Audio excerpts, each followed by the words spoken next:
Hello, everybody. How is everybody doing? Alright.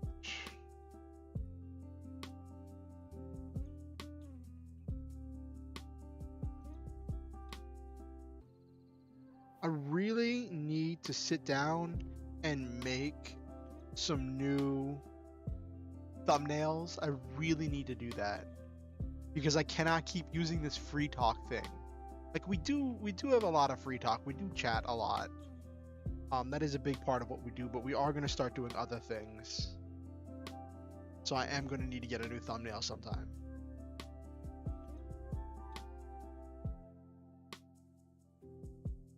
Now then, let's let people know the stream is live.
Okay.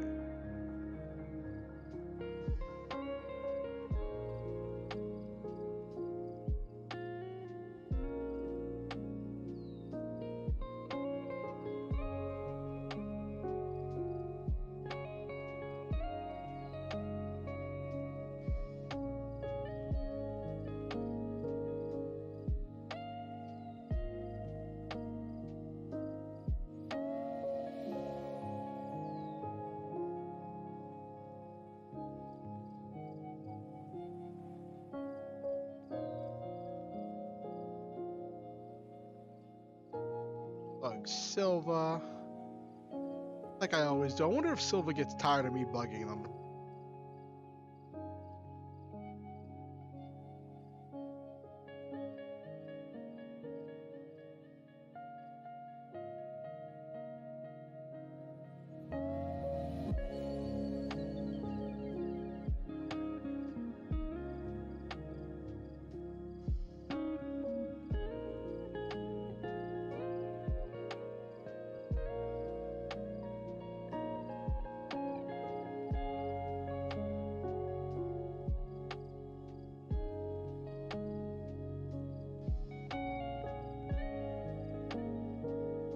Okay.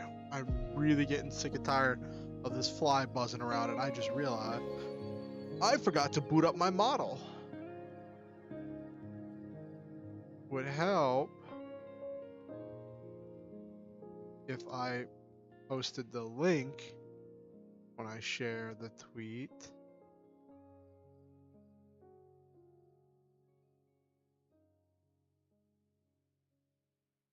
Okay.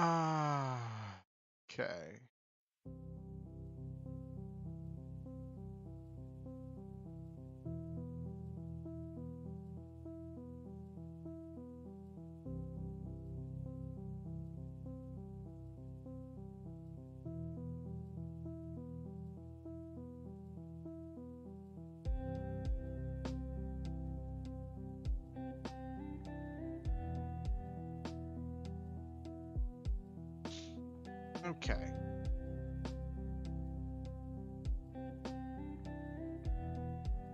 Go, got all that set up.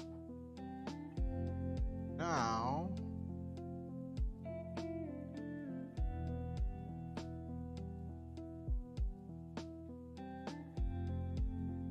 so I'm running into this interesting situation, right? Where every chapter after my first chapter feels like it's getting shorter and shorter. And I don't know what to do with that. I don't know what to do with that or how really to feel about that. I know I need to do a lot of expanding, but also the first chapter, I know that once I trim down, once I take out the said and all of I mean, there wasn't a whole lot of dialogue, but I also covered a lot of ground in the first chapter. Like, it was pretty interesting. All right. Silva's probably busy with work stuff. They work really hard. Come on. There we go. All right. All right, so just gonna chill here for a little bit as I make sure everything is set up. We are gonna be going on all kinds of adventures. So I guess I'll talk a little bit about what's going on. Tonight's gonna be a very special stream.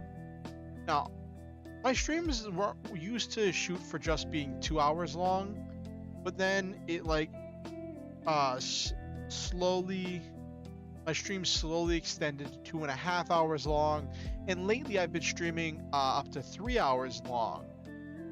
And I think that's a good place for me to be, like the 2.5 to 3 hour long mark.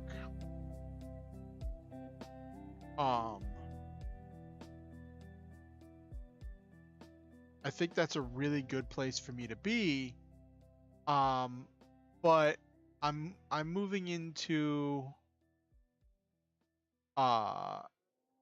some more intense content creation, I guess. I got by a Steam sale. Like, them sales just hit hard.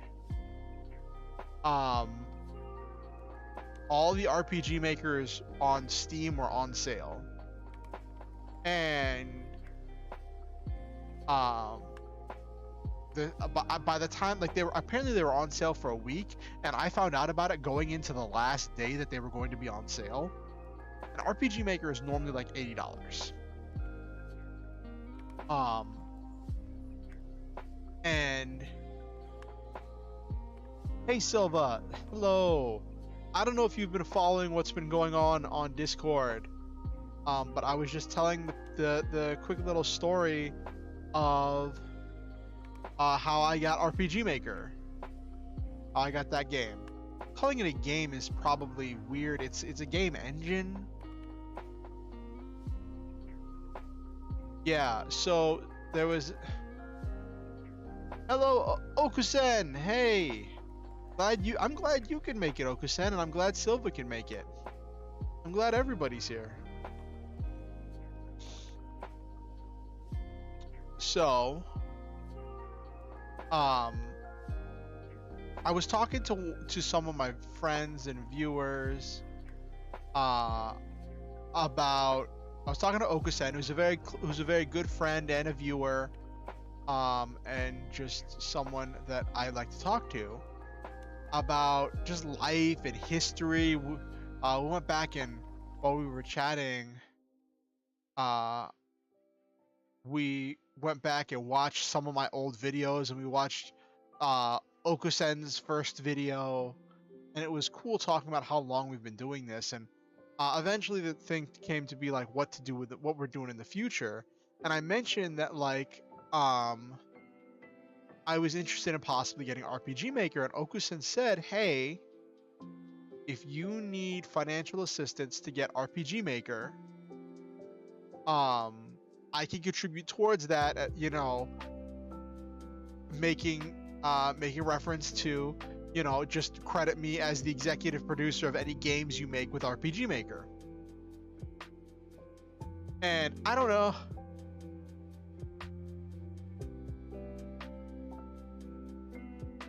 And so I made a post on Discord asking people about it because I had less than I had a little over 24 hours till the sale ended. And normally RPG Maker is like $80, and all of them are on sale. Now there is another RPG Maker coming out this year, that uses the Unity engine or whatever, and that looks like it's going to be something completely new, but that's for later. And I was talking to another one of my friends, Happy Wolf, and they actually had a code for one of the older RPG makers.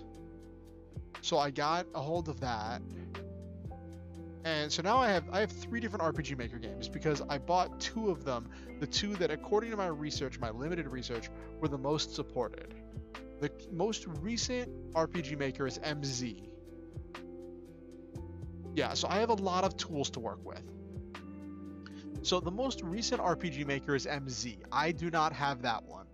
I got MV, which is the predecessor. MZ is essentially everything MV is, but like upgraded, but there's less plugins for it. There's less community resources for it. And I wanted to have access to community resources for any games I was going to build. Also,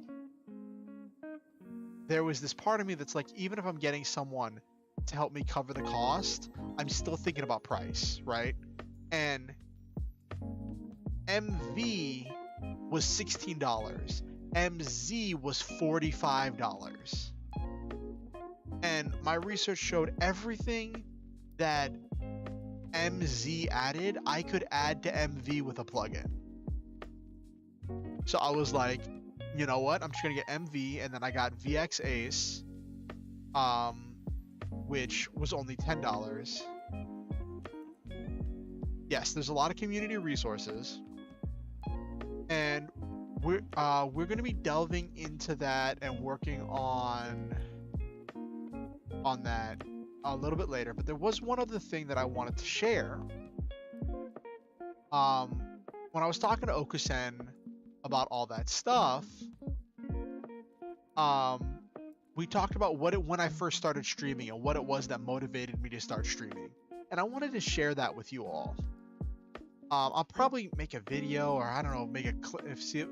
Maybe I'll go back through the VOD and clip this or something. When I first started streaming, well, I'd done content creation for a while. Like, I started streaming about 4 years ago. My first stuff of content was like 7-8 years ago. It was like between 7 and 8 years ago. Actually, I think it was 8 years. And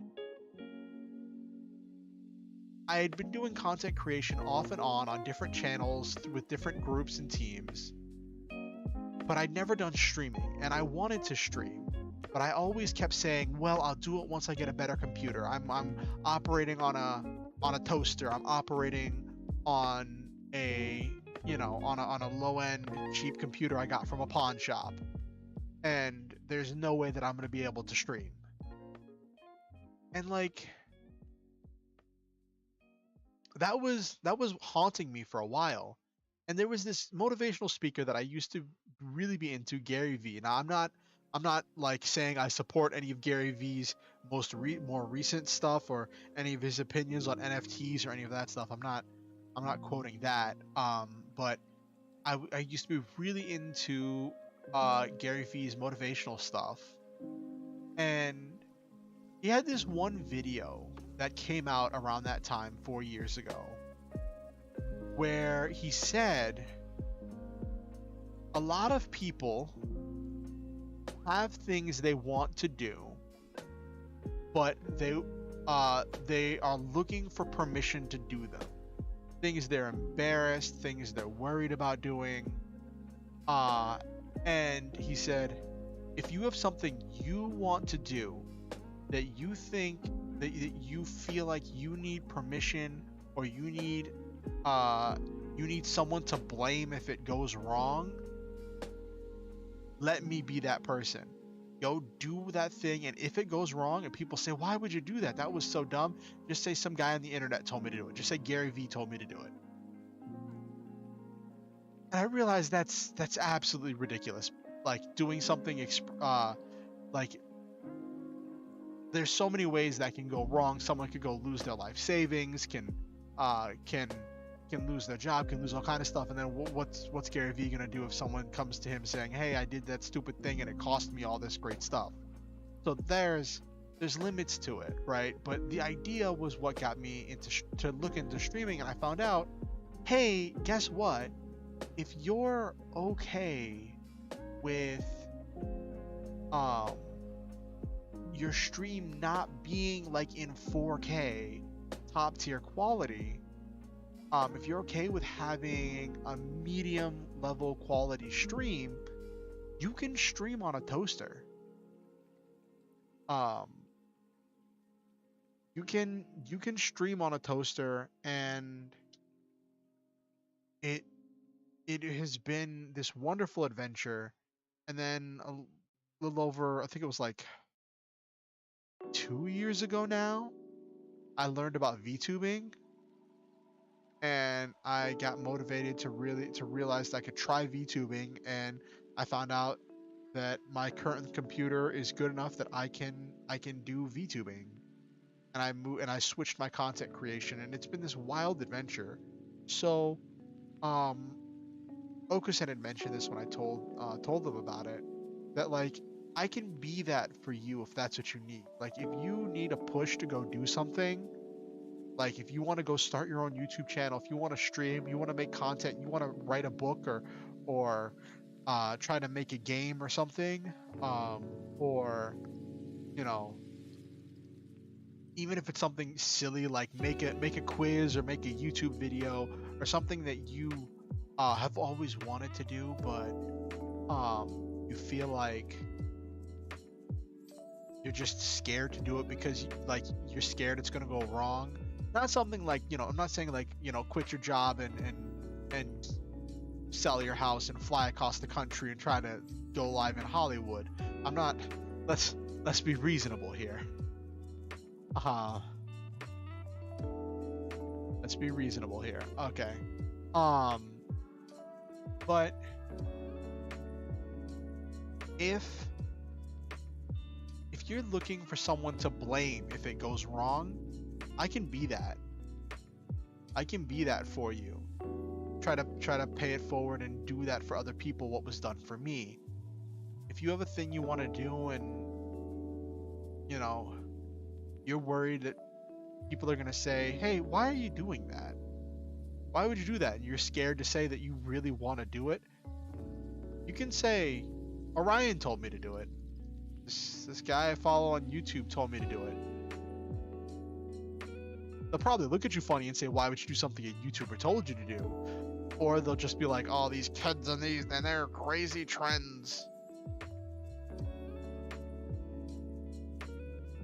But I always want to encourage people to try new things. Okay, Silva, listen, I like spiders. We're trying to have a moment here, Silva. We're trying to have a moment. Uh, um, but if you need that, I can be that. I realize that's weird. It's not as well developed. I'm not a motivational speaker. I'm not a well-developed motivational speaker, or nor am I a business mogul or self-help guru. I'm just a dude who likes to say nice things on the internet. um, yeah, I just wanted to say that. I don't know, maybe I'll find a way to incorporate that into my outro. Maybe I will, maybe I won't, I don't know. But yeah, I just want to say, chase you, like, it's in the motto. Shoot for the stars, have wonderful adventures, live your dreams. Hold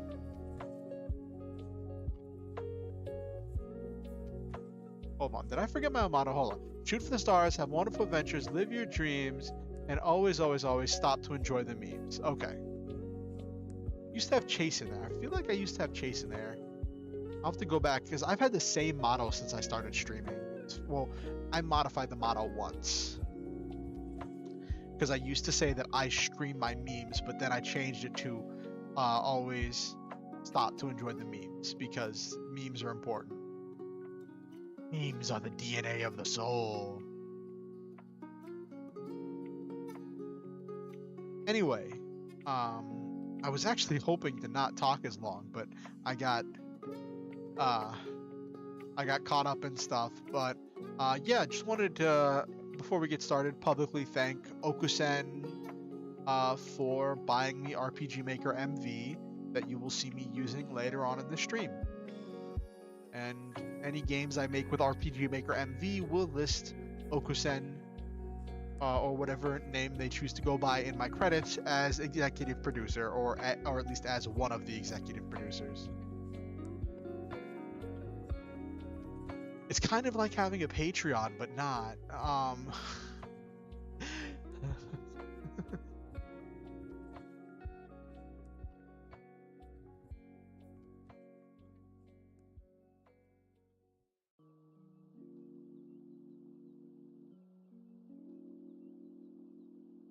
You're an executive motivation producer. Okay. Well, I guess I also want to open up the floor to that. That if you are ever feeling unmotivated and you need someone to give you words of encouragement or to give you just some strong words of support and uplifting stuff, let me know, and I'm always glad to do that for people. I'm always glad to, like, words of encouragement are definitely one of the things I'm good at. And I'm always glad to give that to people, and you'd be surprised how often that's all a lot of people need. Just some really good, a listening ear and some really strong words of encouragement.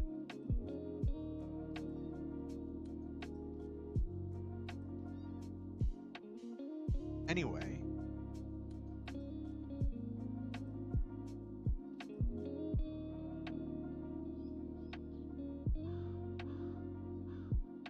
let's update this with the actual current word count, which is 11,562.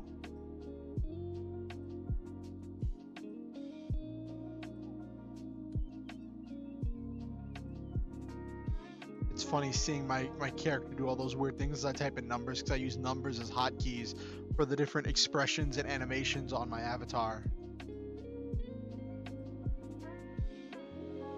So let's go over what's been going on in this story.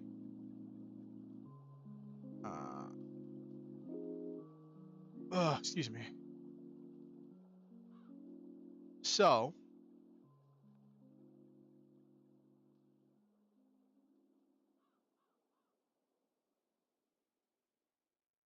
we ended the last chapter by having this um having this conversation with the pirate, where the pirate goes and explores more of the city. Had a little bit of a moment where I describe more of the city. I know when I go back for the second draft, I'm definitely going to expand more. All these parts where I just say that she's meandering, I'm actually going to be writing out more scenes and things that she sees and interacts with as she wanders through the city. I want this to be a place where the story slows down, um, in order to really see the city and really define what the ordinary world looks like for the pirate. Um, and then having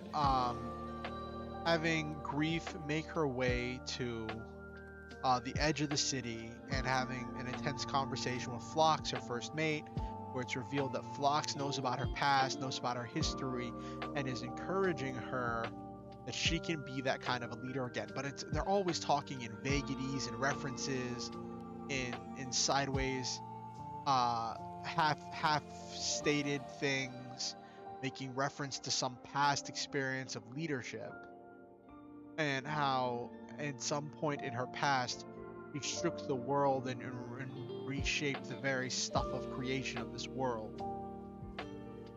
Um, well, Phlox talks about it like it's a great thing, but she talks about it like it's not a great thing. Where she says that she was, how does she describe it?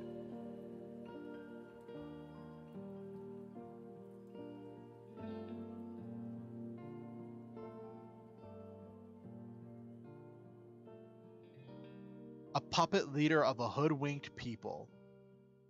That's how she describes it, right?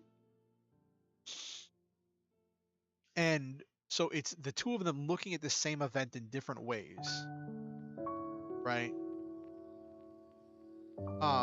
Where she is very much caught up on how it ended, what happened, what was the end result. He is more looking at what happened during that period of time when she was in this leadership position. And then there's this moment, this epic moment where she says, "I'm not that person anymore. I'm Grief Stormblood, no more, no less. If you have a problem with that, then you are free to leave my ship."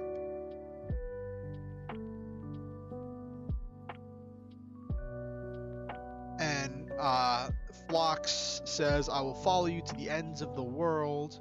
I almost said ends of the earth, but they don't call it Earth. "No matter what name you go by, I reserve the right to keep believing in your potential." That doesn't sit right with me. Hold on. I actually did name this world, and that is something that I do need to reference more in order to make sure people know that the world is named and know what world this story takes place on. Yes, that's exactly it, Nekomaji.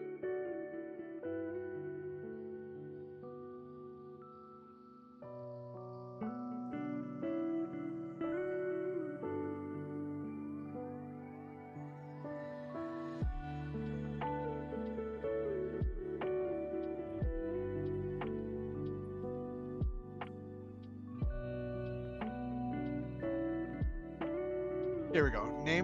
No name for the world, but the supercontinent's called Planta. The country of the main character is Plantare. So, the ends of Planta, which is the supercontinent.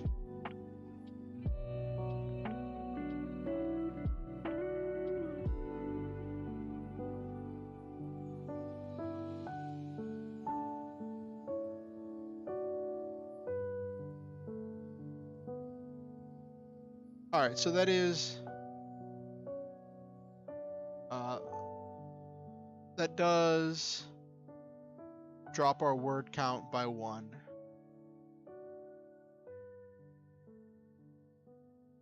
Oh, well, I'm glad you were here. Did you? I wonder if you heard my uh my speech about inspiration and stuff.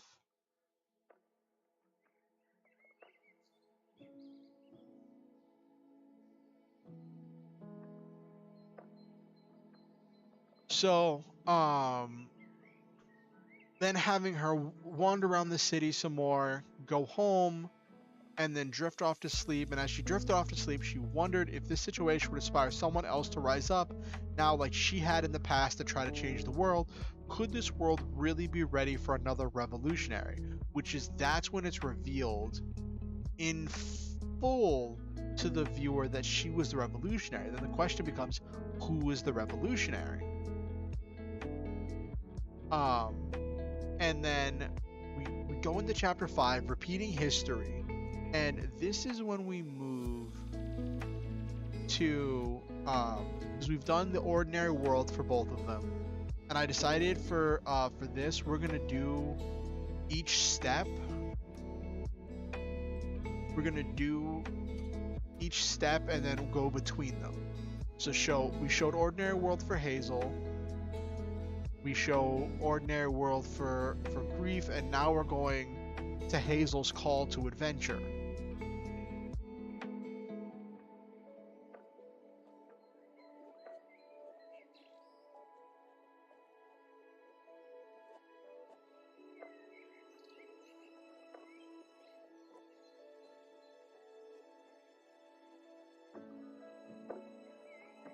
Okay.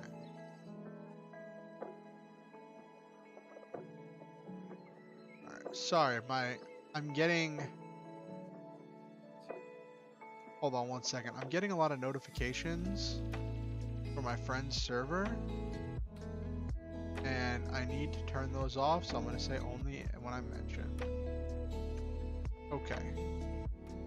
I don't want those distracting me as we go.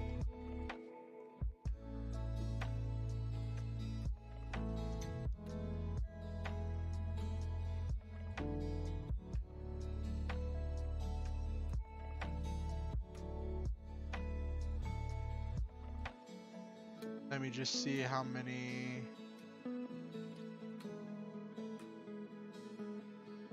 words is that? 17, 4, 8.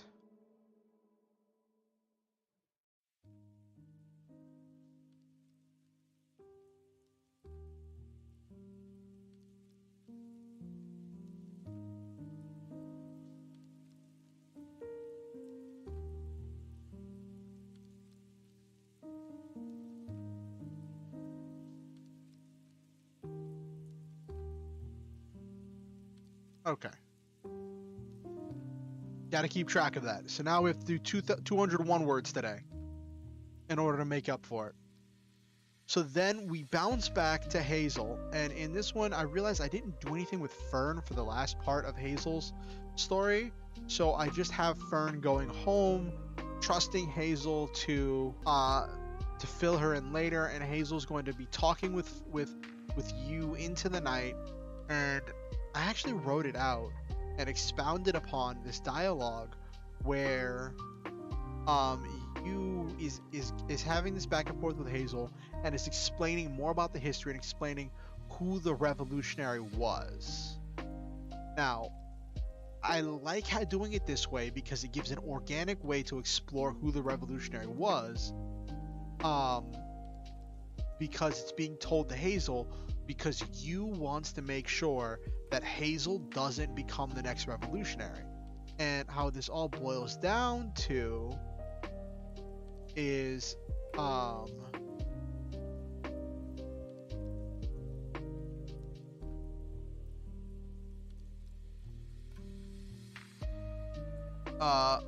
you is asking Hazel to reject the call to adventure, to not go up to being a leader, but to just be a regular member of the revolution, of the rebellion. This is, we don't need to unite people. We need to unite people with our ideals and goals, not with some powerful personality. Don't try to get people to trust you. Get them to trust our ideals. That's what you want, right?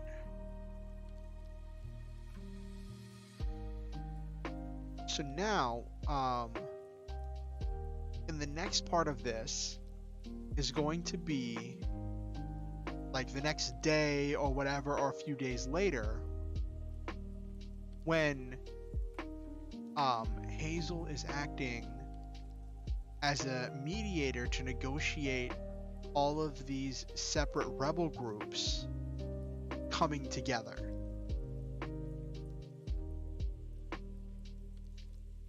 So we start with that.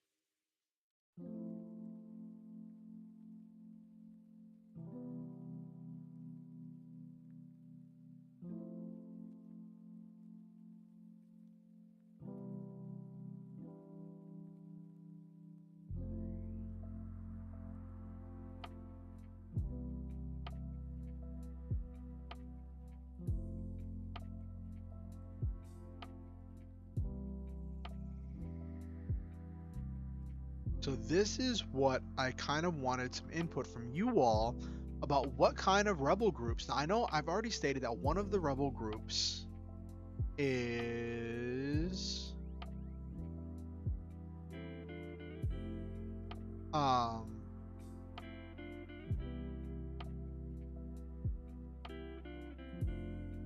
the remains of the old security force that used to defend the. So one of the rebel groups is the remains of the old security force that used to defend the old government.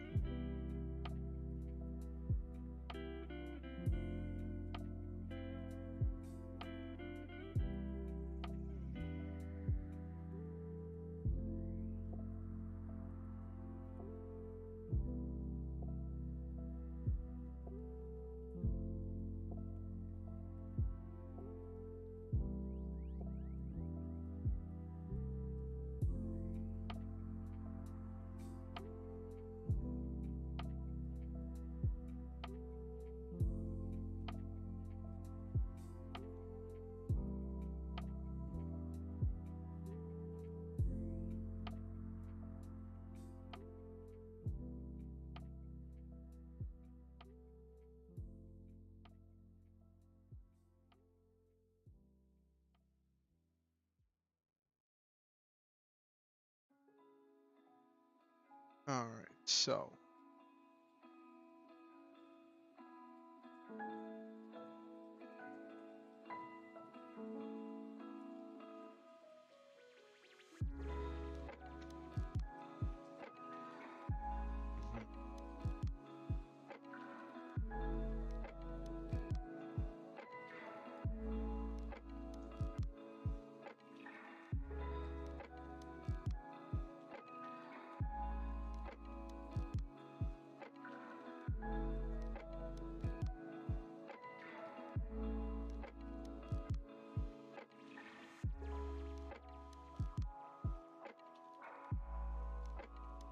actually I'm gonna change this whole first part.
Okay.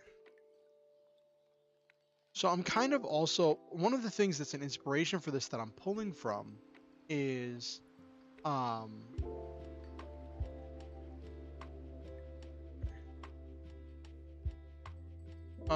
in Star Trek Enterprise. I don't know if you I probably mentioned this before, but in Star Trek Enterprise, you see humanity building a rapport with each individually of these different alien worlds, and then when there are disagreements between those worlds and treaties need to be made between them, humanity makes the natural mediator because humanity is friends with everyone. And then through taking that leadership position, um, uh, taking that mediation position, humanity is able to really easily slide into a leadership position in the Federation that formed out of that.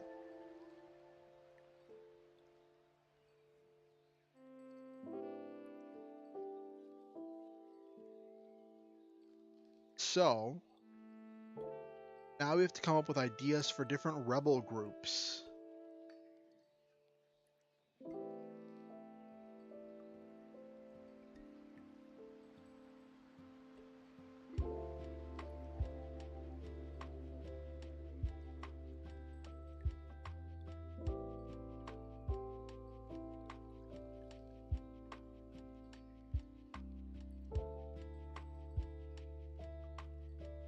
We'll say he was on his own.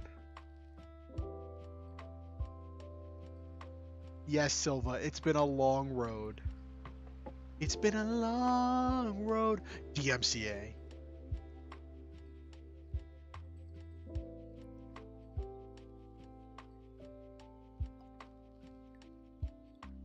Often, yes. Um, I need to come up with different ideals or goals that the different rebel groups, because there are a lot of there are a lot of different ways to have issue with the government and a lot of different ways to rebel.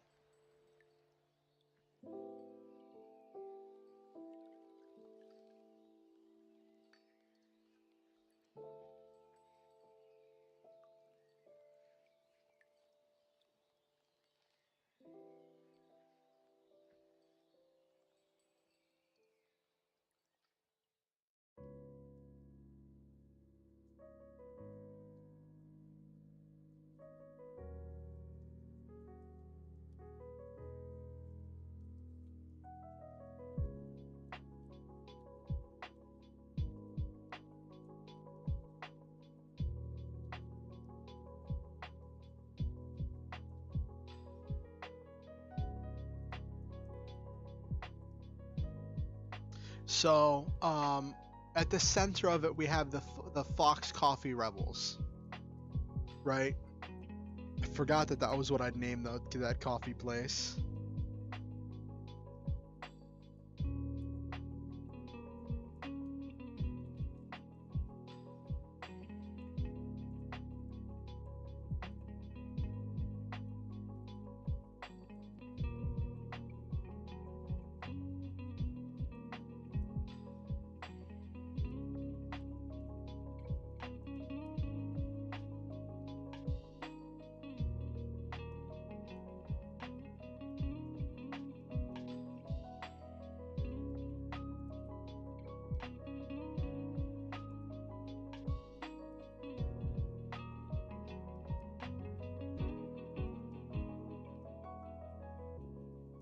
Yes, the sneaky turd coffee of rebellion. Yes. Okay, hold on. This should be a separate paragraph.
Okay.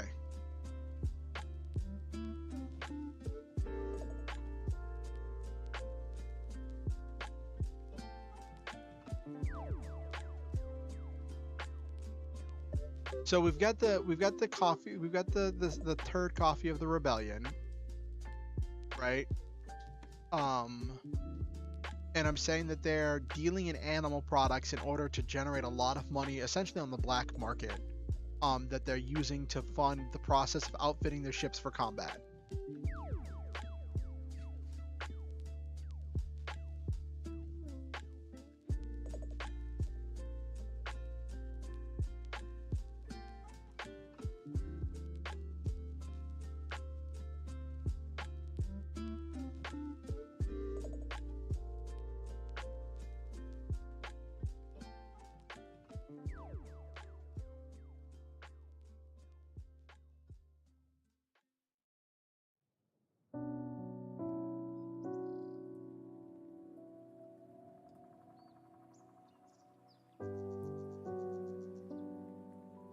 Escalation. Okay.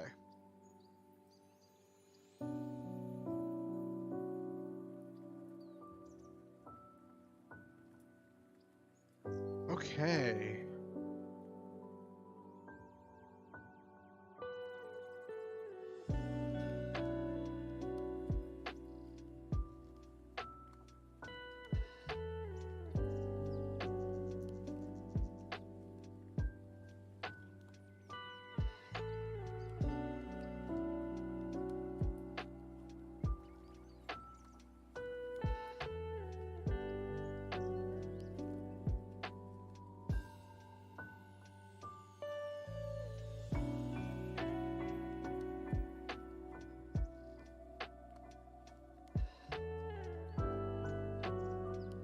So I'm gonna have this quick exchange where Hazel's sitting down with you. You is the contact person of the Fox Coffee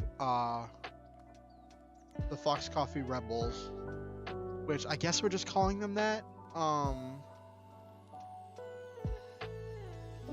No, that's dumb. Hold on. You know what? No. Nope. No rebel group worth their salt is going to use the name of their civilian front in the name of the rebel group. That is not smart. It makes easy naming conventions, but it's not smart.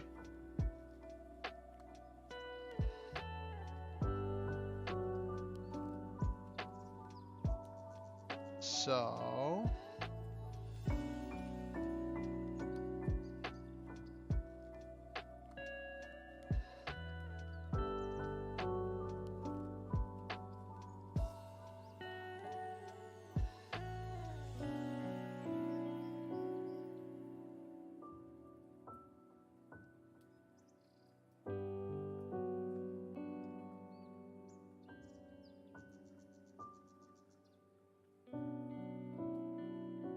Okay, the Okusan. I hope everything is good for you.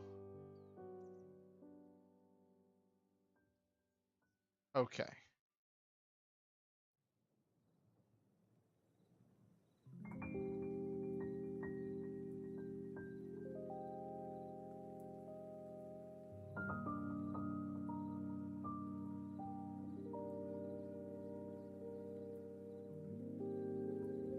Rebellion names. Fantasy name generators. Let's see what we got. Okay, so. Ooh, not even gonna roll. I think I like this. Hold on. The Rotten Fighters.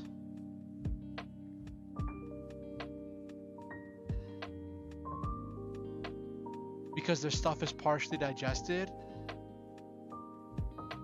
Let's see. Let's see if we get a better one from just rolling. I need two numbers, chat. One number between 1 and 10, and one number between 1 and 6.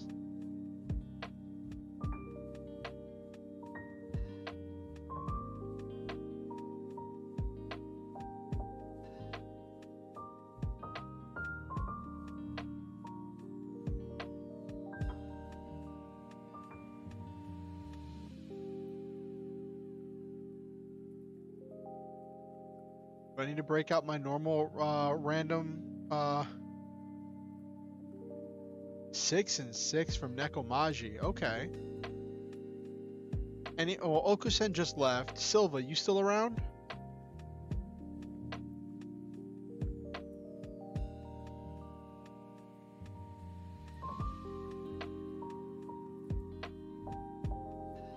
You want to pick a number either between 6 and 9. Okay, so we'll take the 6 from Nekomaji and the 9 from Silva. So I'm going to press the Get Rebellion Names button 6 times, and I will take the 9th one on the list. Ready? 1, 2, 3, 4, 5, 6. The Media Insurgents. I use that for one of them.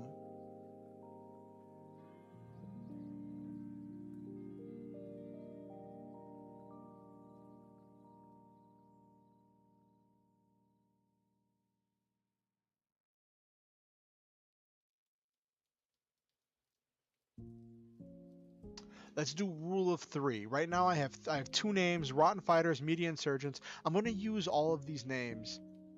So we're going to say that there's...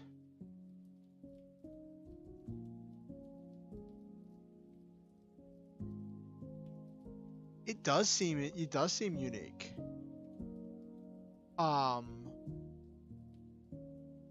And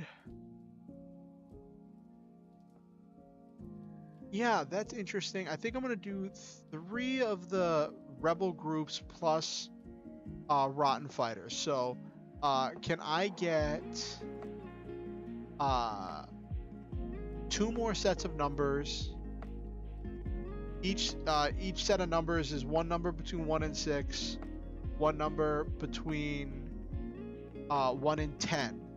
So I'll get one from Nekomaji, one from Silva.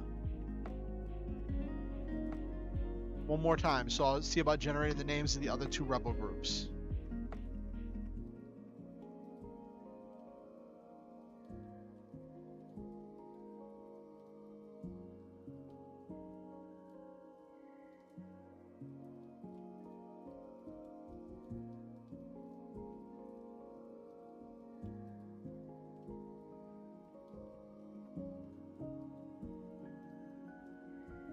I mean, don't you know chat is my own personal dice?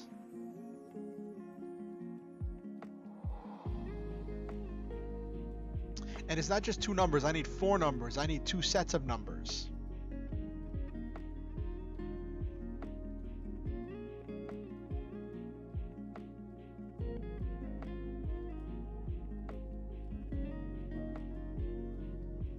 Alright, got a 3 and a 4 from Silva. What about... That's what Google rolled for you? Okay. So let's do Silva's, and then I'll give Nekomaji 5 and 10. Okay. So we're going to do Silva first. I'm going to press the button 3 times to take the 4th name. 1, 2, 3.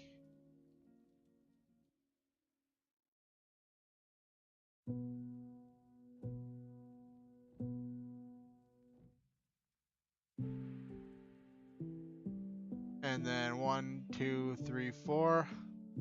The Belated Revolt. Okay.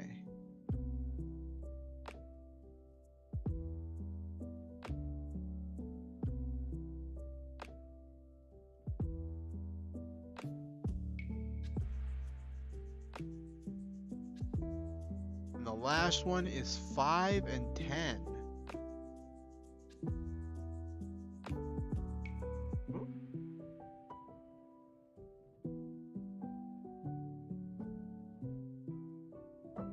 One, two, three, 4, 5. The slave shift.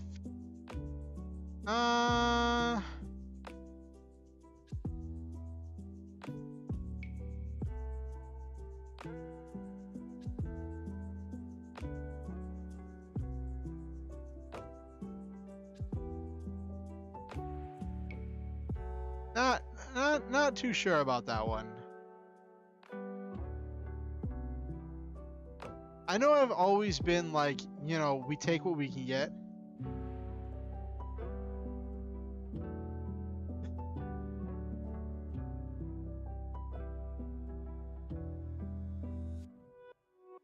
SX? What were you referring to, Nekomaji? What's SX?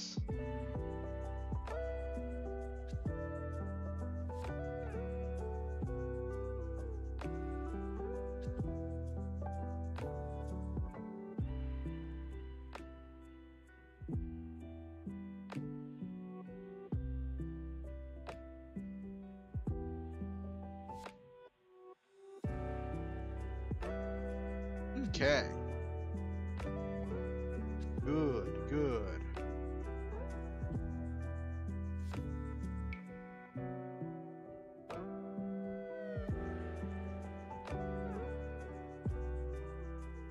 Okay, Nekomaji, you are definitely an adult. And then we'll say the last group is...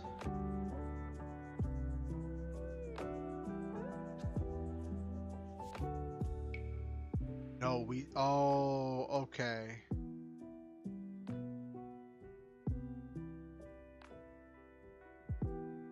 So we say slave shift is the remains of...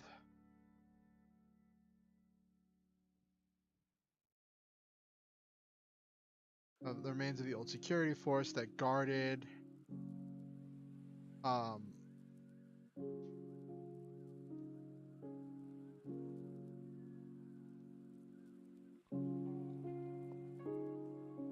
roll again, see what I get. Do 5, 10. I could make it work. Let's do it again. 1, 2, 3, 4, 5. The Fluke Rebels. Okay, we can work with that.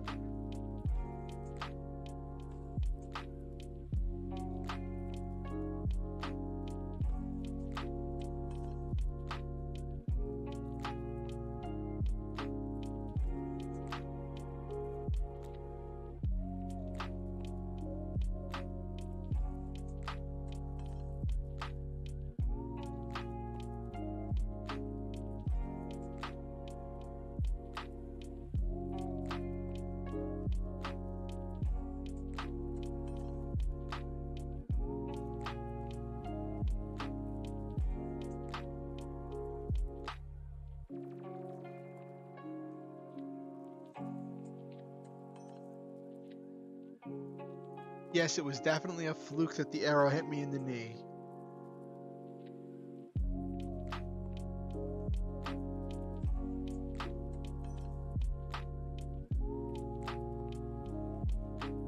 Alright, so I've got some names. Over the next few days, I'll be coming up with descriptions.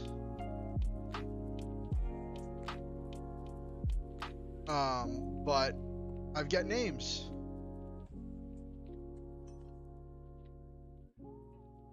Ron.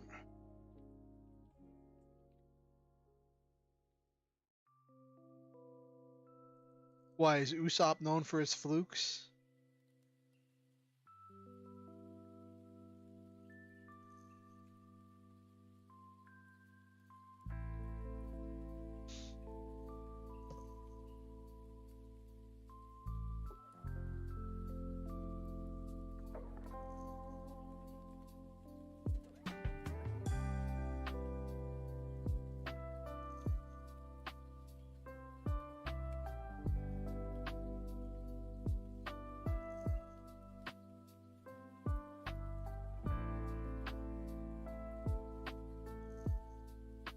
Oh, that's funny.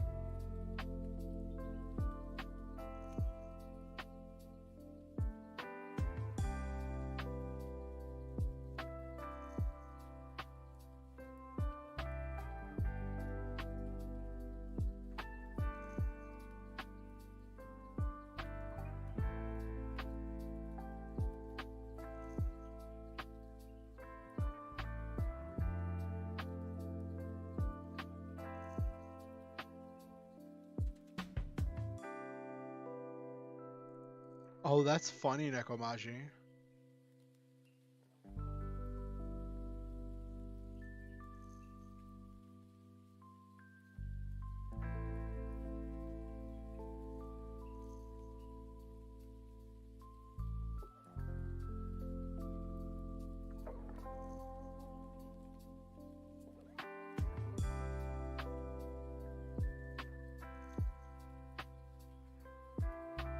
Okay.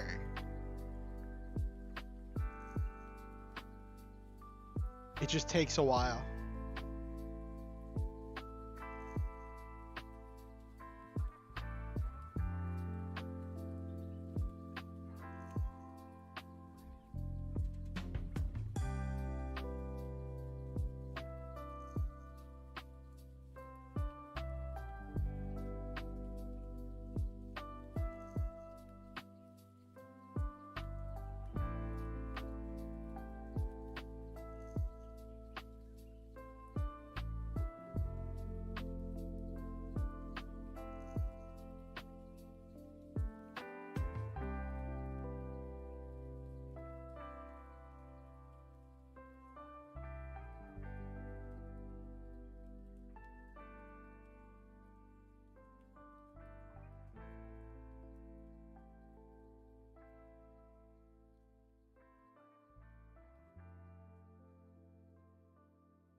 So actually, hold on.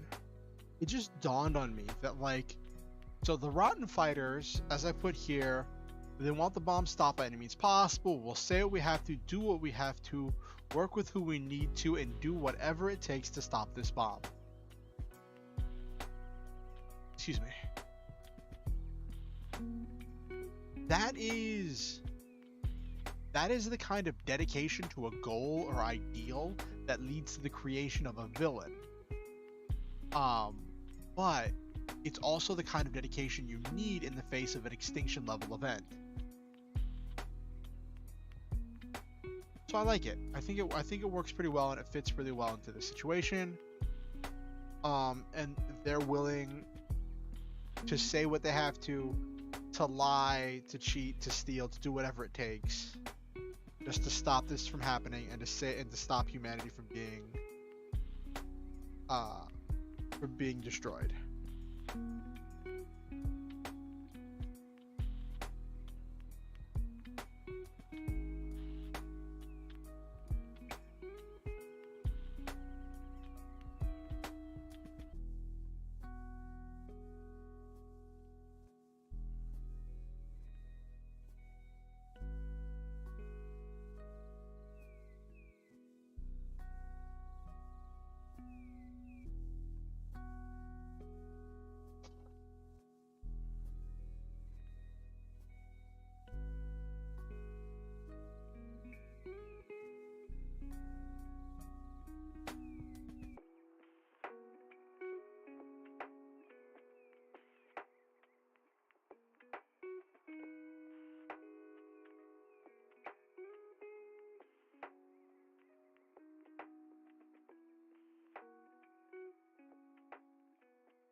So their plan before all this happened was that they were just there as rebels. They were trying to achieve more lax regulations on animal products, and their beliefs that humanity is at a different place where they can be produced ethically and be a boon to humanity without posing a danger to the environment.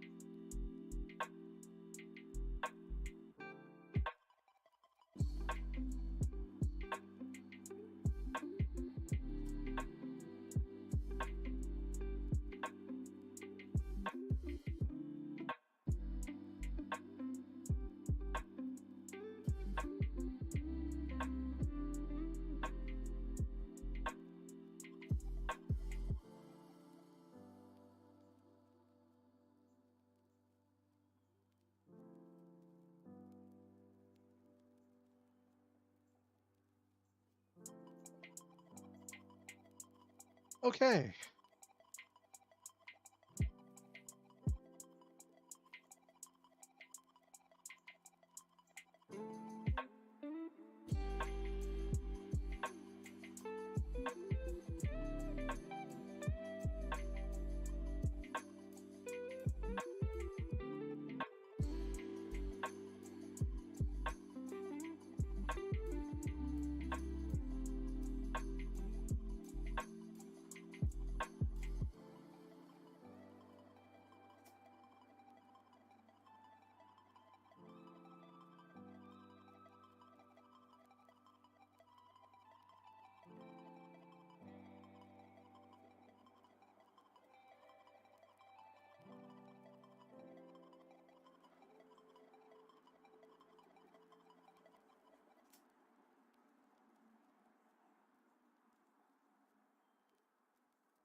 That doesn't need to be a separate. Alright, let's save what I've got so far. What have we written so far today? 431. Okay. Alright. That was nice, short and sweet. We got 431 words out of it.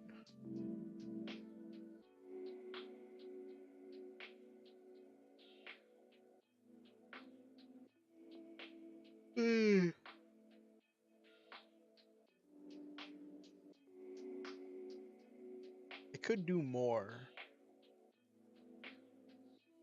but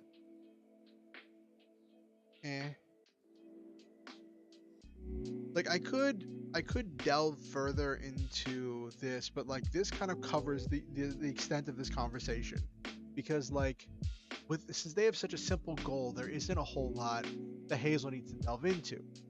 Over the coming days and weeks, I'm going to be working on each of the other rebel groups in order to design what they're after. So as Hazel is negotiating with them, or interviewing each one, he'll learn more and more about what each one wants. And then he's going to have to make them all sit down, and that's going to be a big thing. That might be next chapter. Where he sits down and gets them all to talk it out and starts trying to negotiate, which that's going to be some intense dialogue. Where he's going to have to negotiate all of their separate goals, which I haven't even thought up yet. I probably should have thought of this when I knew I was going to have separate rebel groups, when I knew he was going to be a negotiator. Okay. How many words is chapter 5? 989. Okay.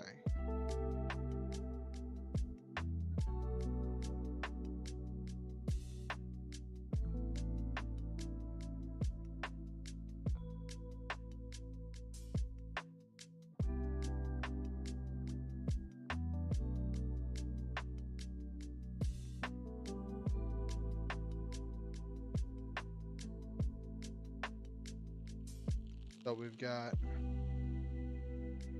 3, 4, 7s.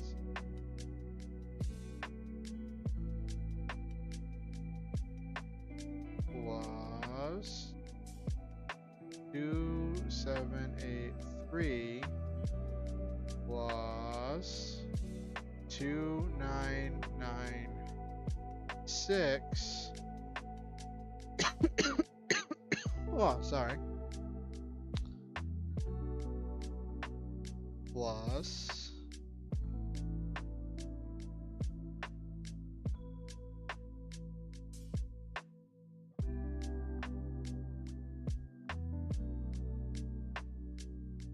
I just did 2996, 1748.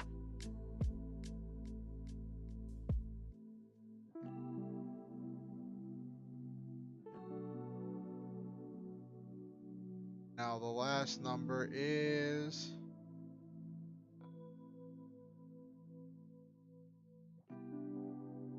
989. We're up to 11,992.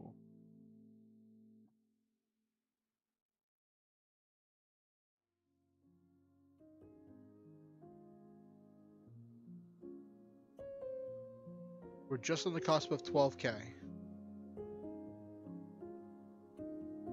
Alright. I've noticed over the last couple days that like my progress is kind of slowed in my writing. I haven't had as many like 600 or 700 word days, but I'm still chugging along. I'm still moving forward. And I'm still averaging between 300 to 600 words.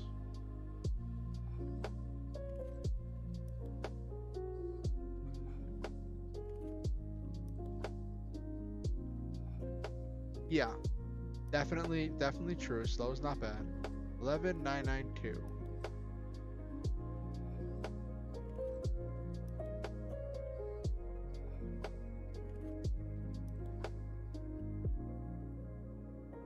So close to 12K. That's so funny. 8 more words.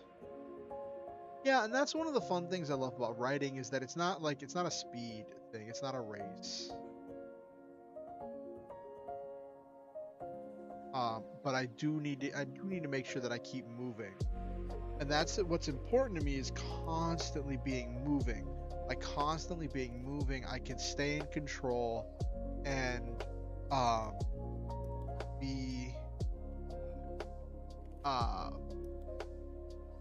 can just keep stuff moving in good order. I was hoping Okusan would be back by now, but alright. Alright, give me a second. And I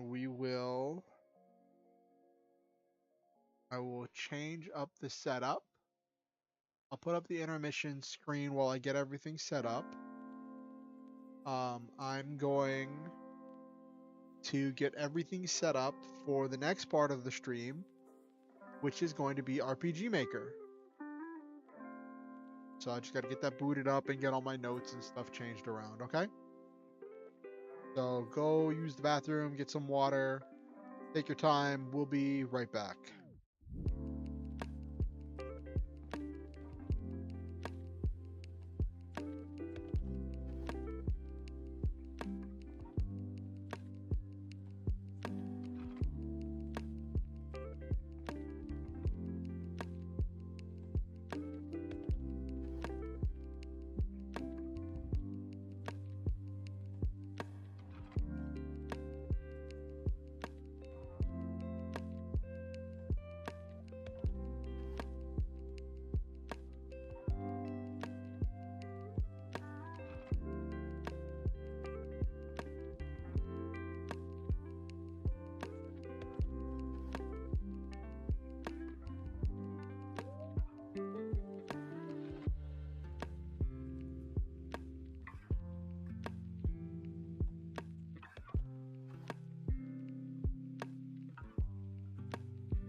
All right, I think we're back. Here. Welcome everybody. So, this is RPG Maker MV. It is a very powerful game engine. And like I was saying earlier, I know that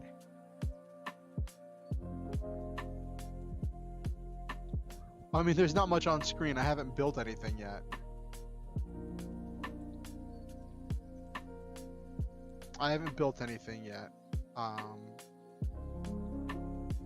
Do either of you have any experience, Silva or Nekomaji, with RPG Maker?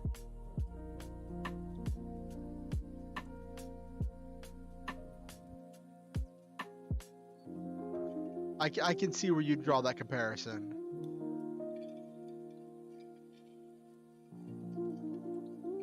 Never seen it before? Yeah, it was kind of new to me too. I learned about it fairly recently, and I was just wondering if I would ever do it. It's really interesting when I see videos and stuff and content about it, and people talk about it being such a formative memory, making some terrible janky game when they were 10 or 13 years old using RPG Maker. And I went through this janky period of my life. This crazy period where I was trying to write romance novels because I was obsessed with them, and like my family was super supportive of that. And I feel like if they'd known what RPG Maker was, they probably would have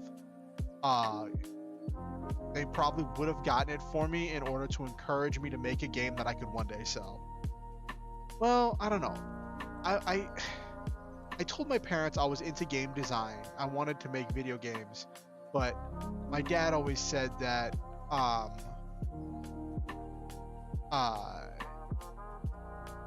he didn't think there was a business for it here in America. Anyway, so let me go through some of the basics. You can make all kinds of tiles in order to create the map right now that is here. You can create multiple maps and have ways to move between them.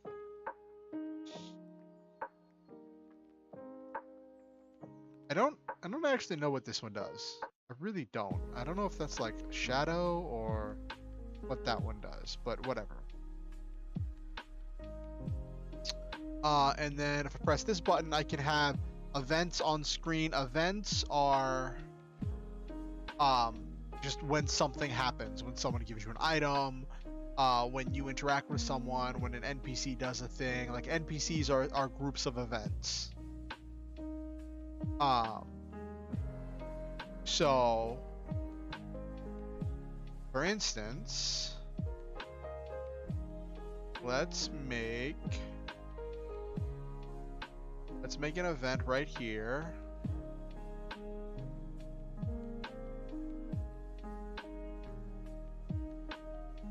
Oh, you can't see. Alright, I'll grab.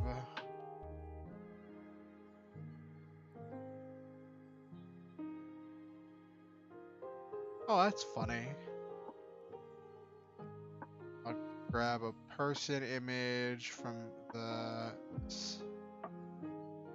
We'll do old man. Do old man image. Got the image. So it's triggered by the action button. Show texts.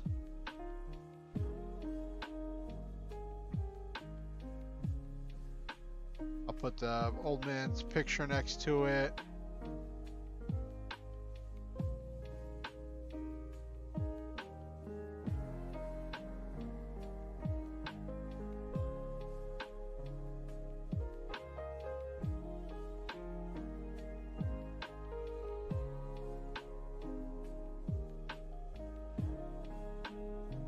Okay, so I made the text, I'm an old man and I'm here to tell you a story.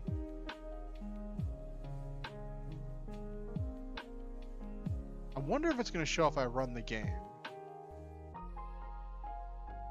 Will it show the actual game?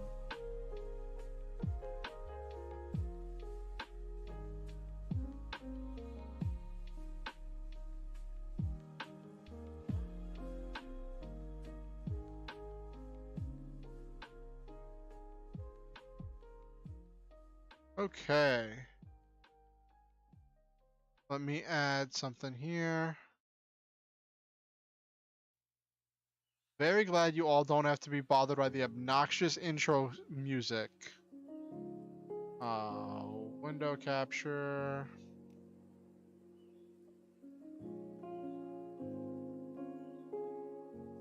Okay.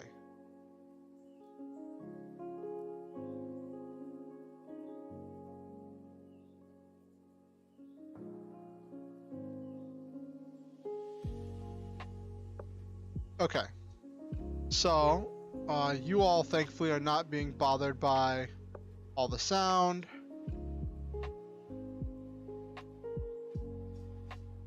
So I move with the arrow keys. And then I walk up here and I think it's enter is the action button. And so voila.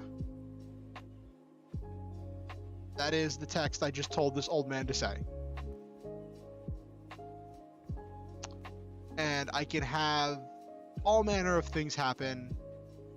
I can have this old man give us, ask us questions. I can do all manner of things and create an entire story. I mean, if I wanted to, I could create an entire story even without combat, of just doing fetch quests.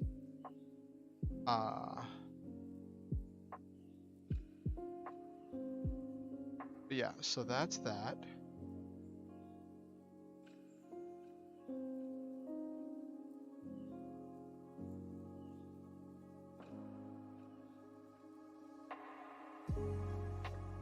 What do I want? What do I want?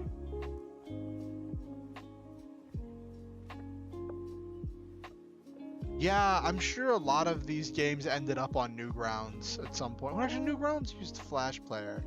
A lot of you buy games. Yeah, so I don't know if any of you follow HoloLive, but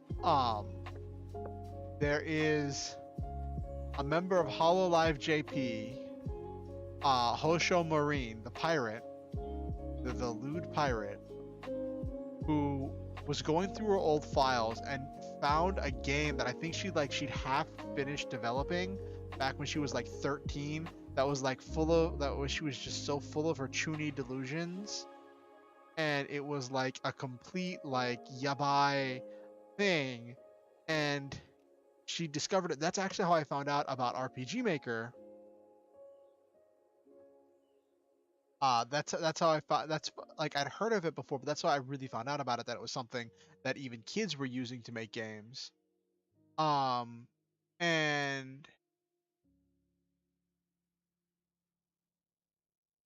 yes, Miss I'm horny. And as far as I know, she hasn't actually played it on stream. Like she got to the point where she was prepping the game and prepping everything to play it on stream, and then she just started getting nervous and getting getting chills and was like, there's absolutely no way I can play this in front of my stream.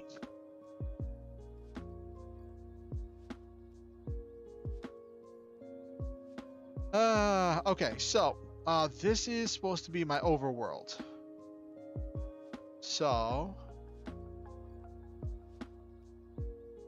yeah, pretty much.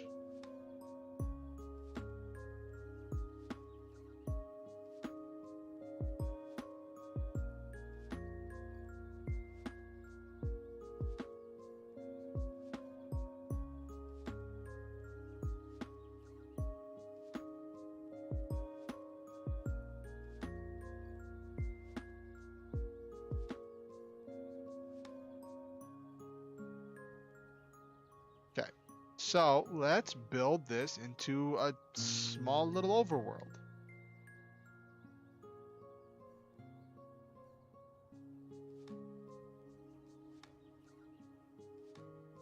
Let's see. I'll have the old man at the entrance to a town.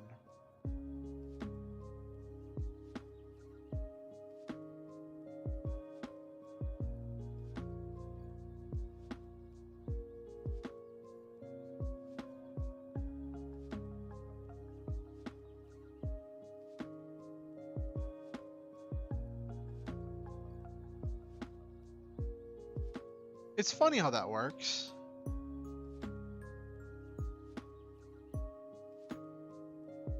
So I'm gonna put the town surrounded by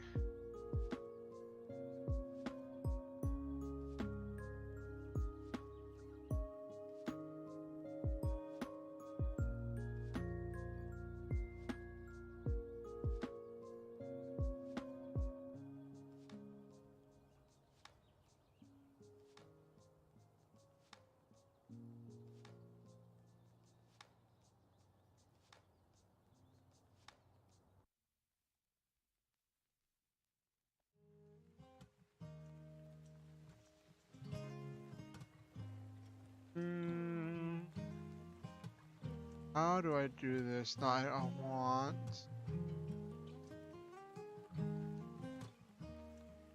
Not that. Okay.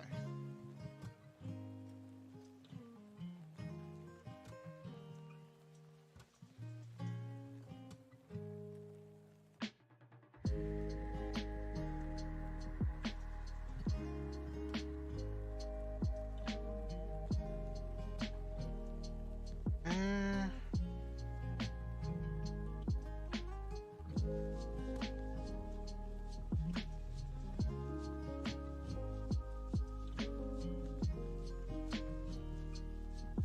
And I want, let's see, what else do I want? So I got a small town. I'll make it into an island.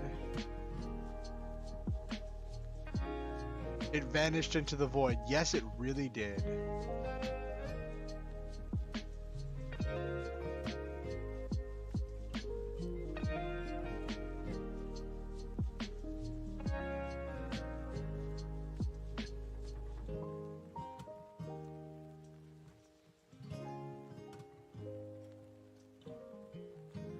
Oh.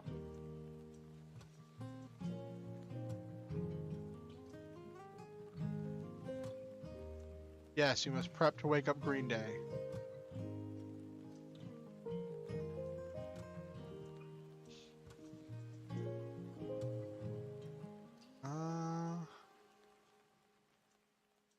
No. No. Where is just regular water? I don't want deep water. No.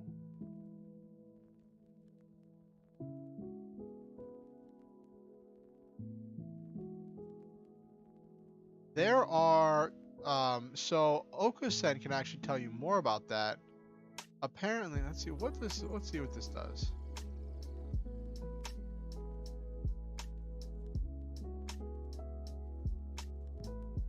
I don't know what any of this does, so this I'm going to.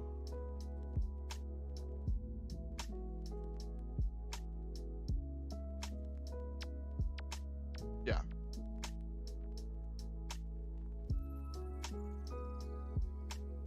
Yeah, there are tons of different screens.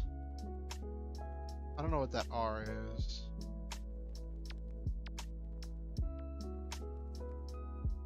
I want just regular water.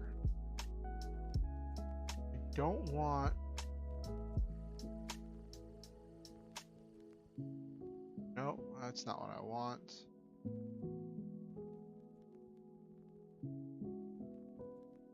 Yeah, it really has.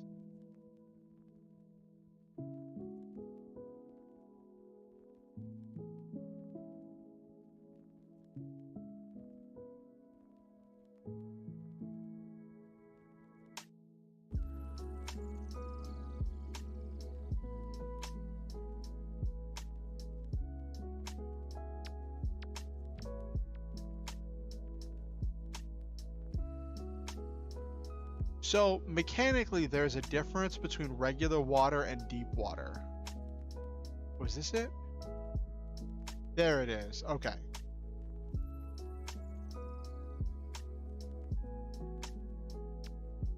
I found it. It was hiding.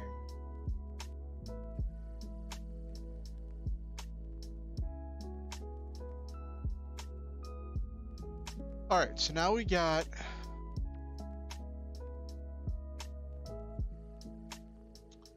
our starting island. Let's make one more town. Actually, let's do...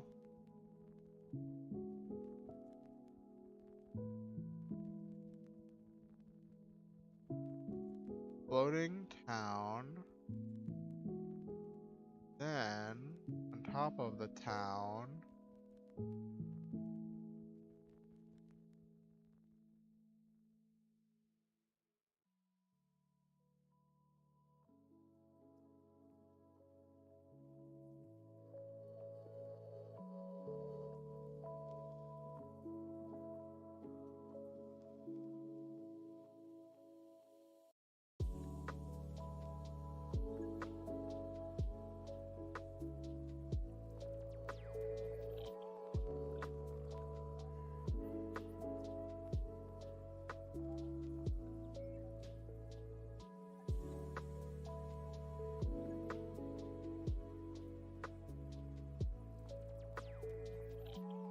Okay.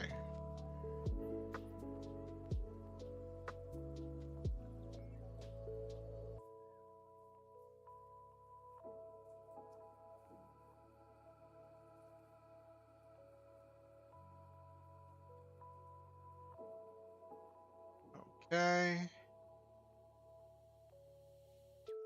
Alright, so now we've got two little towns, and I'm gonna put one more. I'm gonna put the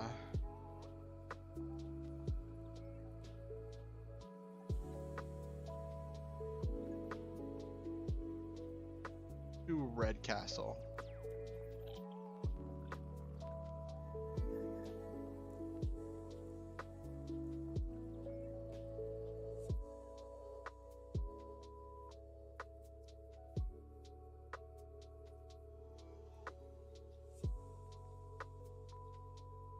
Red Castle, Blue Castle. Okay.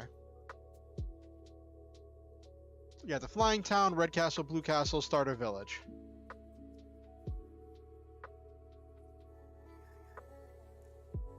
Alright.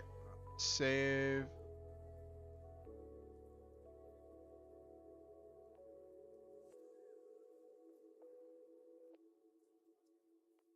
Alright.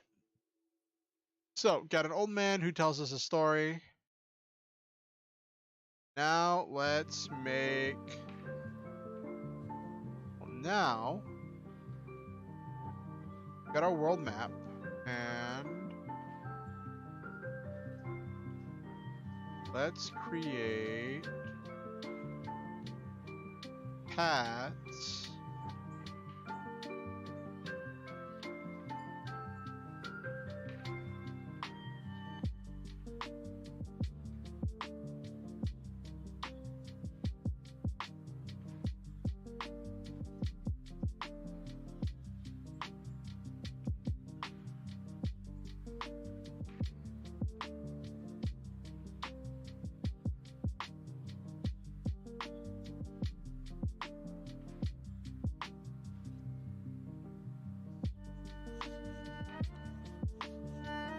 Okay.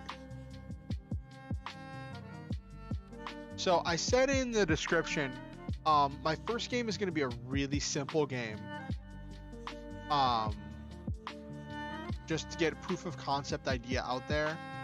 I'm probably not even going to make any original characters. I'm probably going to use the default characters in the default combat system just to put together a game. And yeah. Okay, so I believe, hold on, let me save what I have so far.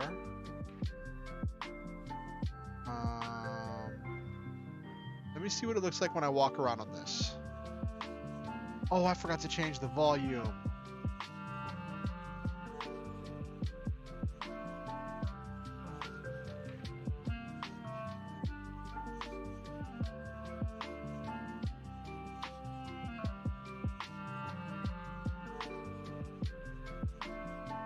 I wish I could set that to always off. I'll probably...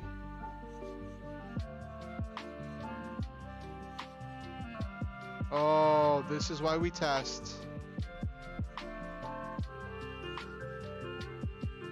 Ah, that did not end up on top of that. Okay.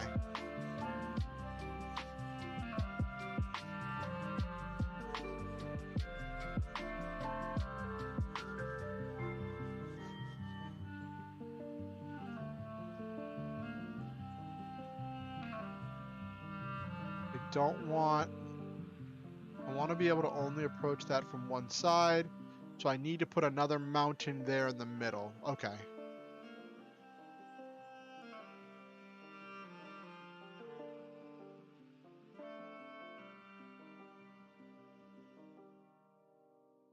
Alright, so I need to put another mountain in the middle on those sides.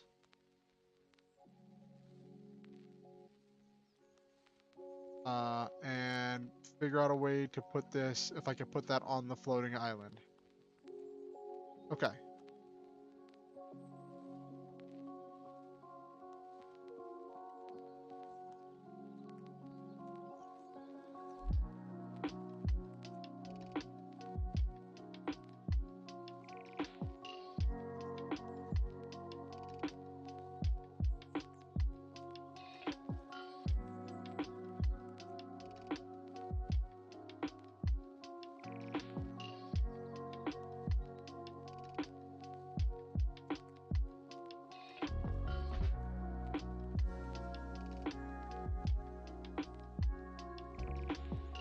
Alright, why not have just a small, why not, instead of a series of big mountains, have a group of small mountains? A lot of tiny mountains. Sure.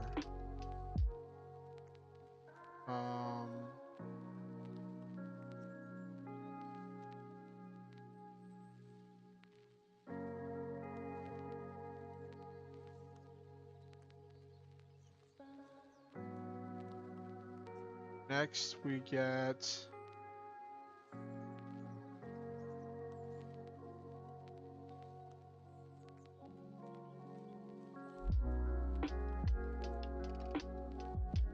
Oh, I see. I see.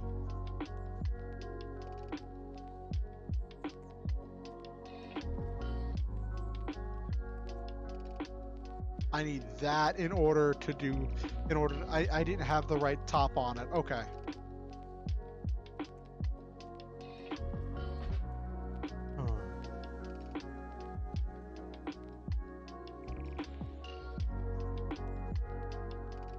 Okay. Let's save. I'm very glad I have application audio capture on, so you all don't have to deal with the blaring background music. Oh, it remembers my settings. It remembered my settings. Thank you. That is glorious. I don't know how it remembered my settings, but okay.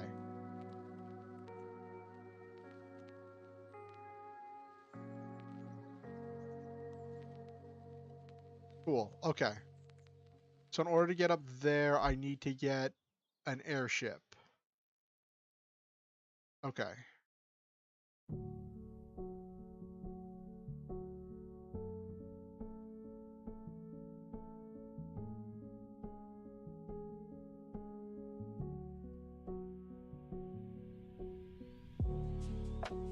Okay.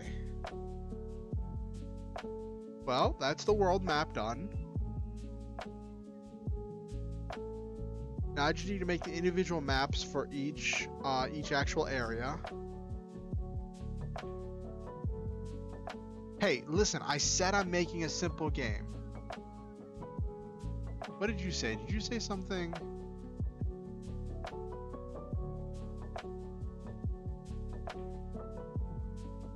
Why did you go all caps? Why did... Was it the threat of violence, or was it the all caps that made the auto mod flag it? I don't know.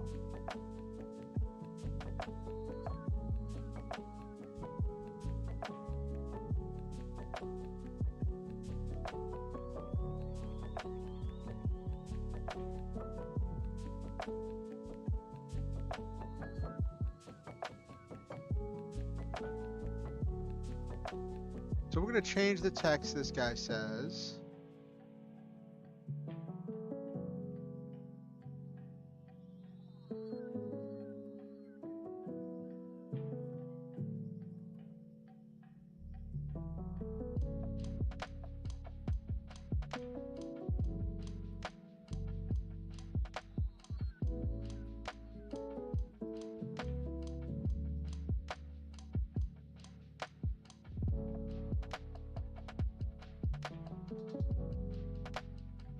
Do you need an airship? I might know a guy.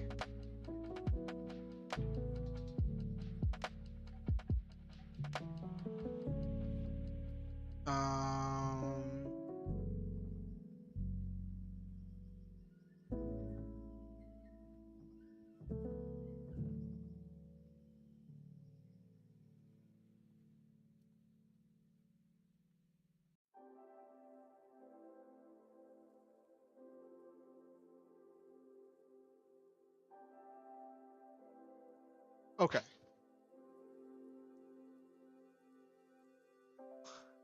I haven't set any mobs on here yet. But I don't think you can, I mean, I think the random encounters are, well, okay, hold on. Now you get me thinking. Because normally random encounters are the entire map.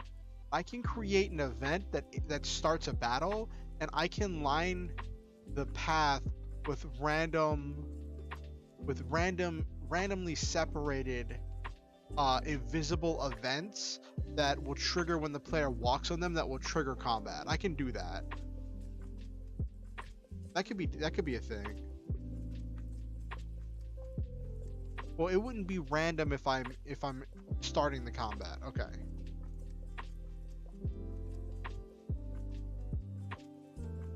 Okay, so this guy.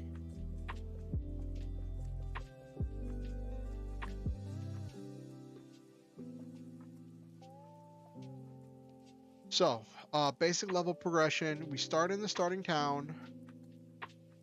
Then we follow this around. And then in this castle, there is a dude who gives us an airship.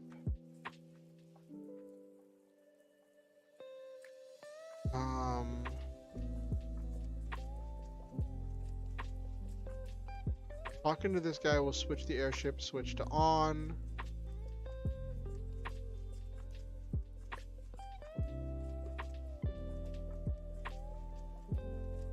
I don't want him to switch the airship, switch to on.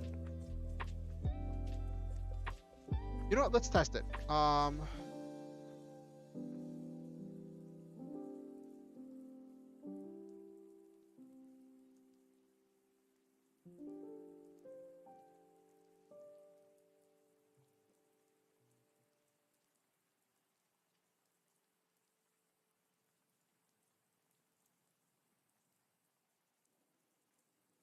All right, so what do I want here? I want...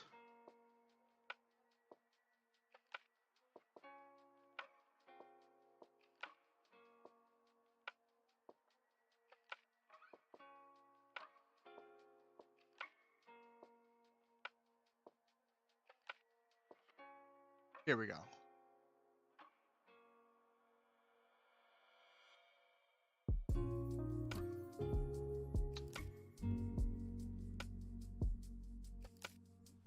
Conditional branch. Switch airship is on.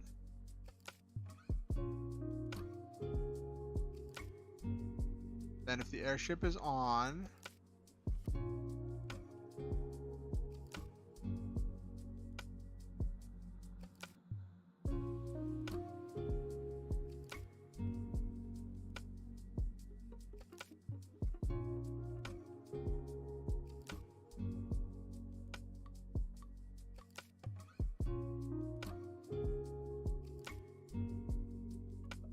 Okay, so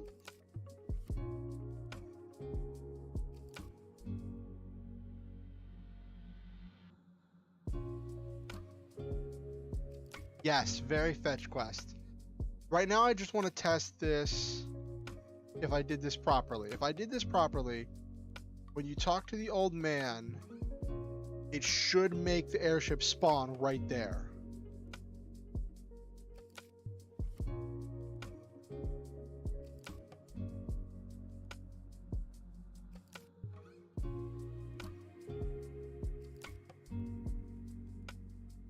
Airship did not spawn.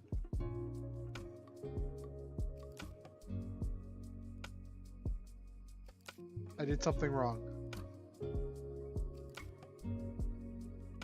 Oh, wait. Auto run. I didn't set it to auto run.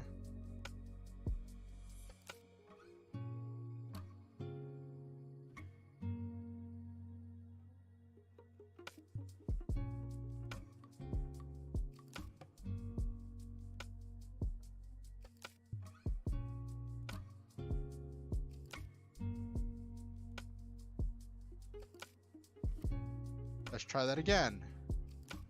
Already running into bugs.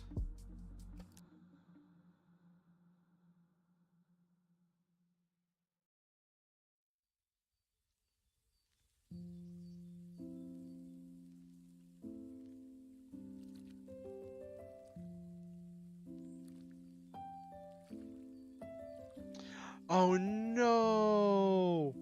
I can't do anything because it's trying to summon the... It's continuously checking to see if that switch is on. Okay, so I have to set that as parallel. Okay. I'm gonna set that to run to parallel.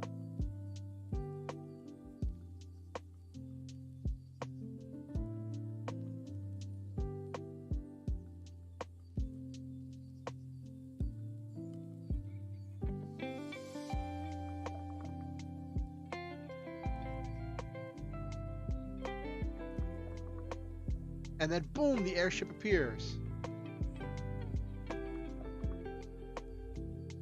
Can I enter it?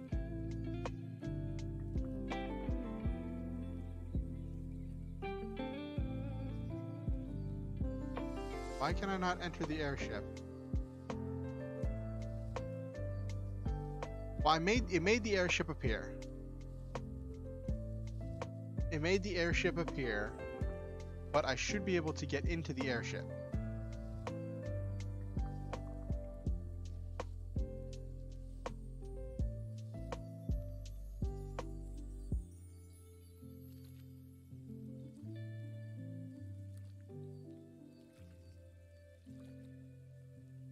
That event doesn't need to be there.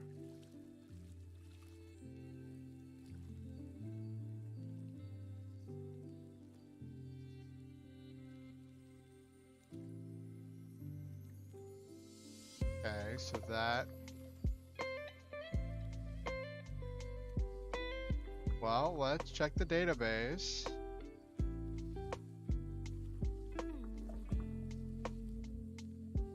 I'm gonna switch to side view battle because I love side view battle.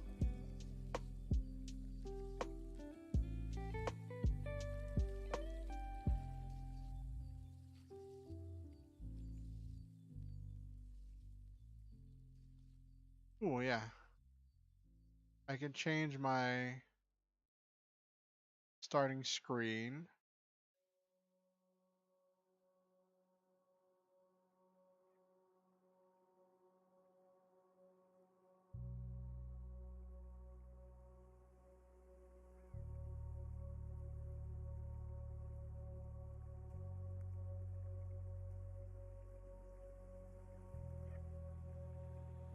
Okay.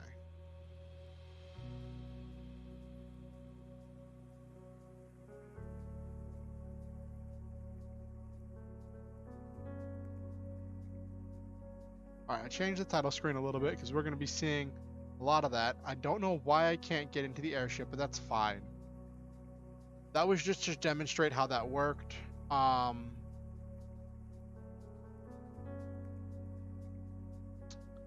let's work on the next map, which is going to be this castle town. So I go down here.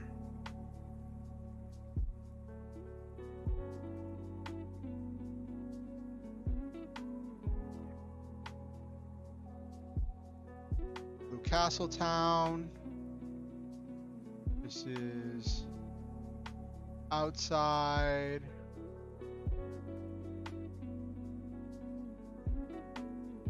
I'm gonna make it a little bit bigger.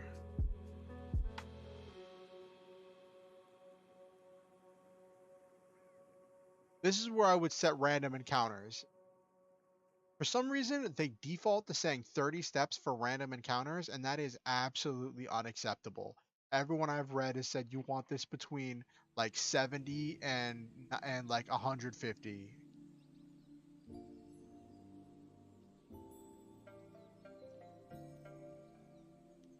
Okay, so now we've got the Blue Castle Town.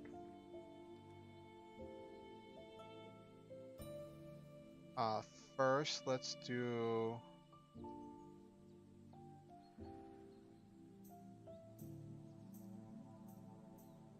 Oops.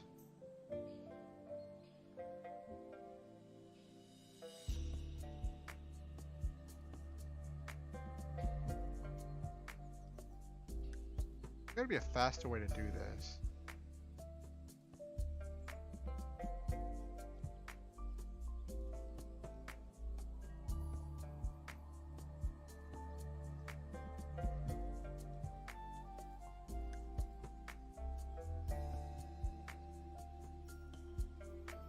Okay.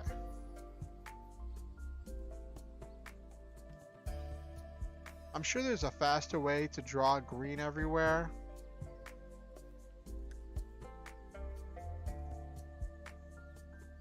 But I don't feel like looking it up.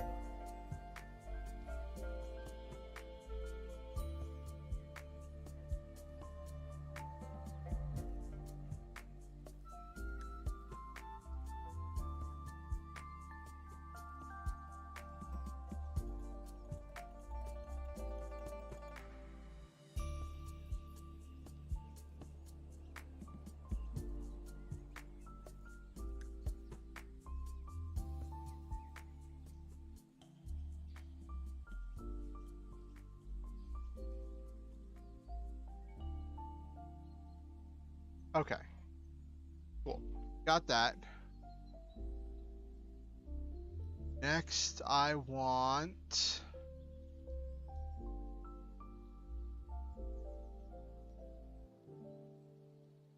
I want to... Castle Town, so I have to have castle stuff around it. Here we go. Now we're cooking.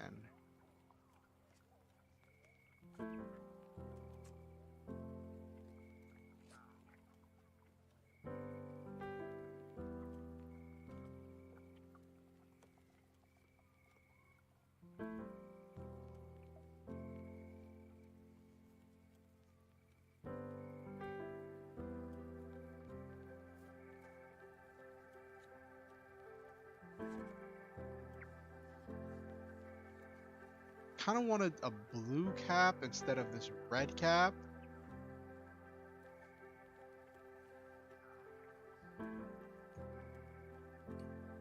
Why do they not have...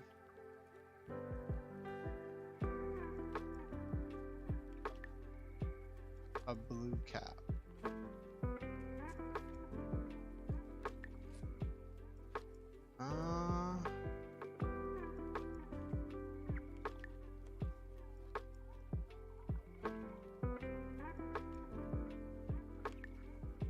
Sure, that'll do.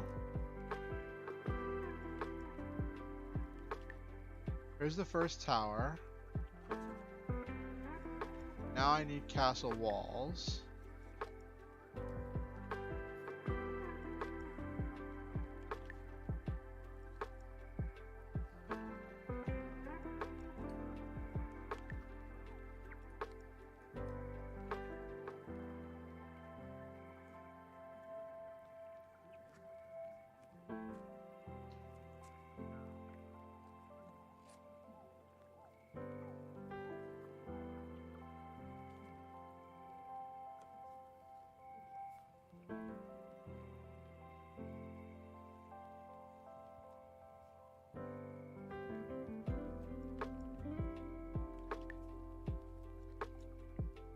Okay.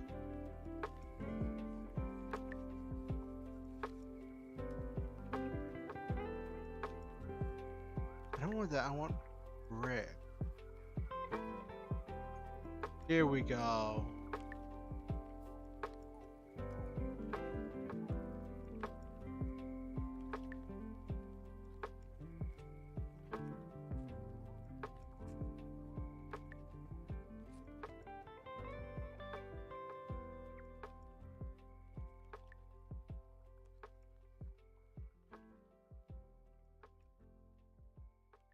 Looks like from up here.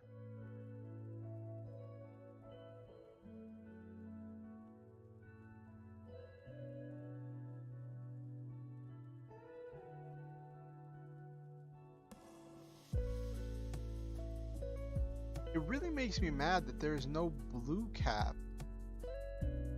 Why would you have a blue cap in the over... Come on, RPG Maker, you're letting me down here.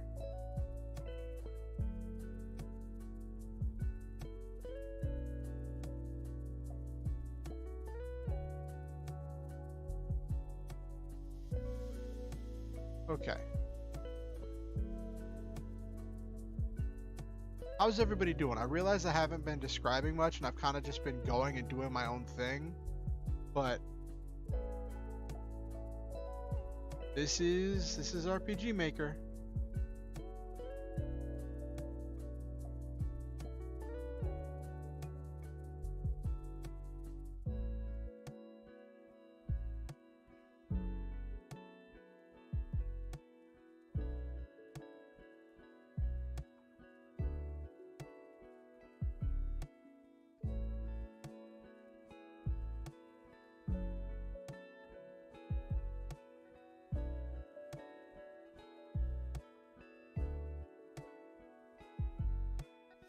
What?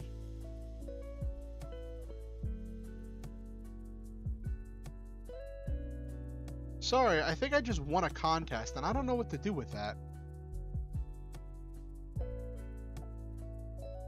I don't remember,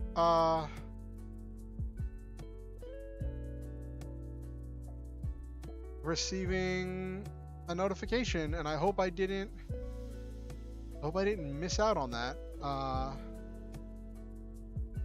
That's kind of shocking.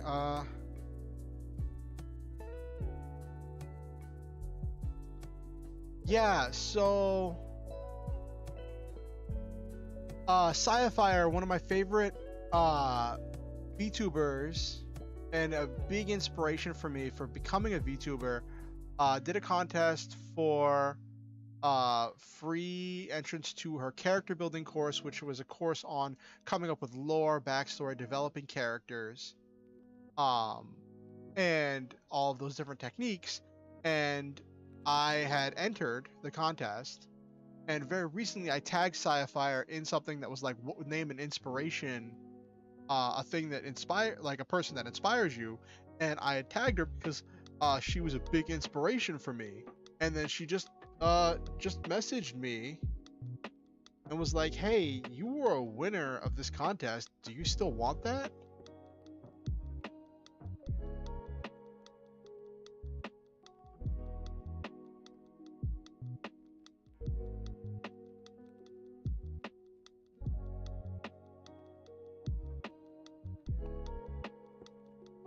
But right now I'm going to focus on stream.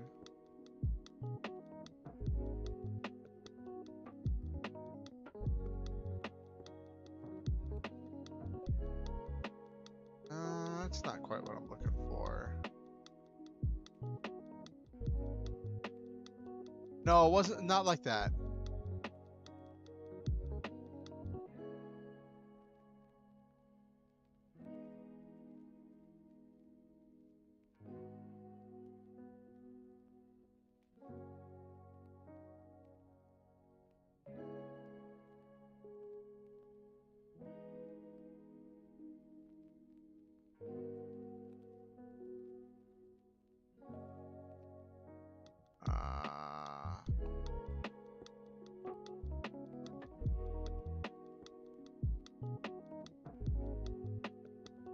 That could be really big game changer. I could learn a lot of stuff for developing characters, especially if I'm gonna like for writing characters and also uh for uh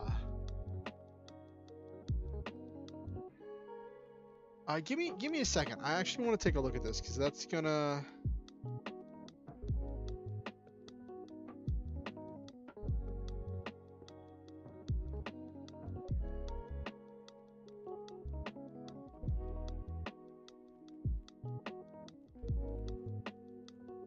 Oh my gosh, she did respond.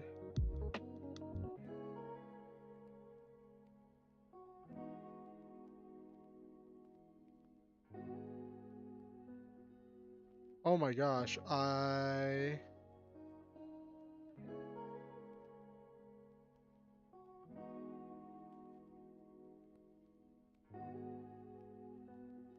hold on. That's funny. Uh,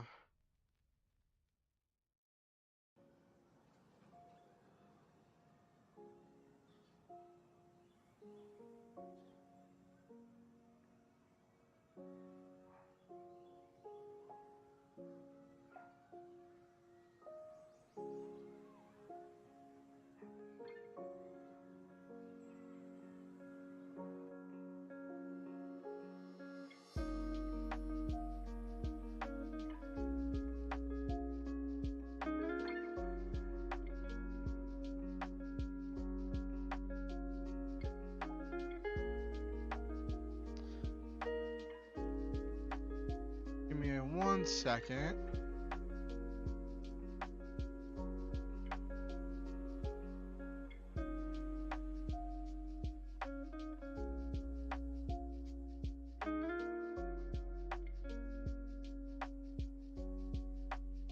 Ooh.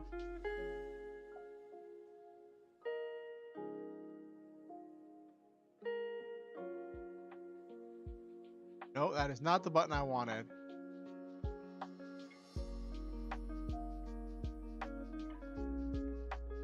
I get so many notifications, I must have missed it.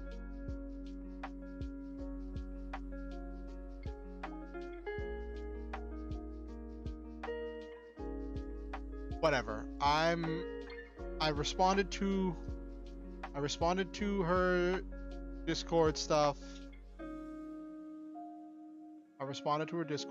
I'm gonna focus on getting through stream. Let's be professional.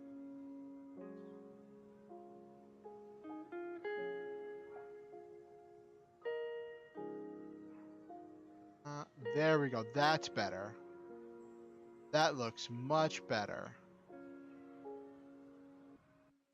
Okay.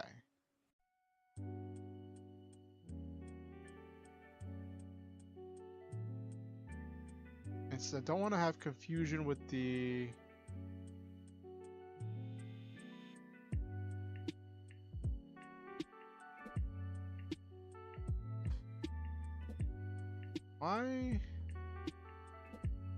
Why does that pop up? Oh, because it's my Steam stuff. Oh, okay. That's funny. Okay.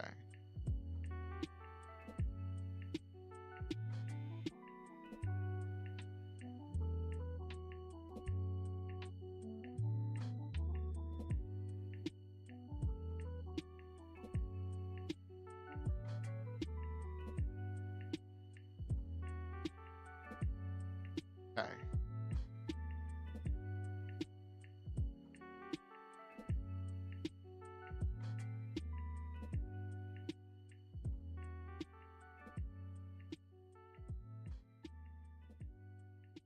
What can I use here? I got so distracted, I lost my train of thought.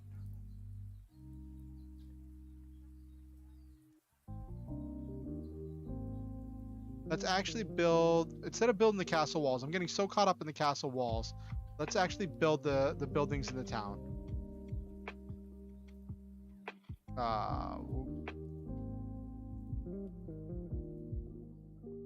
I'll probably have 4 buildings in the town.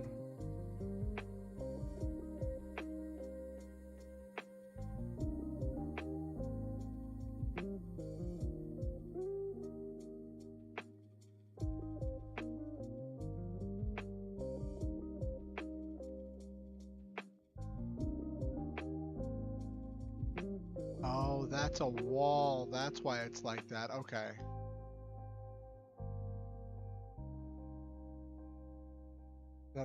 That's those are stairs. That's a path. Okay. Well, this is the content. This is me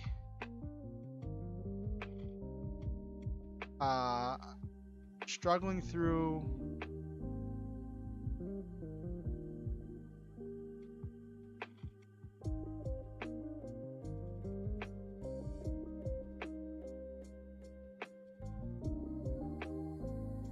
nope, not that.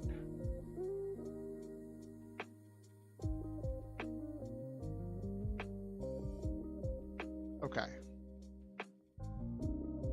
Not gonna put the castle walls in the map.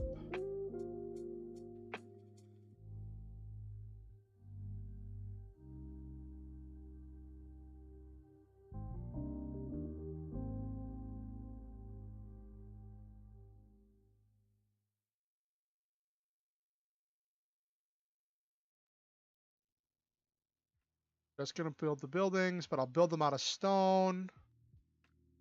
So let's do the first building right here.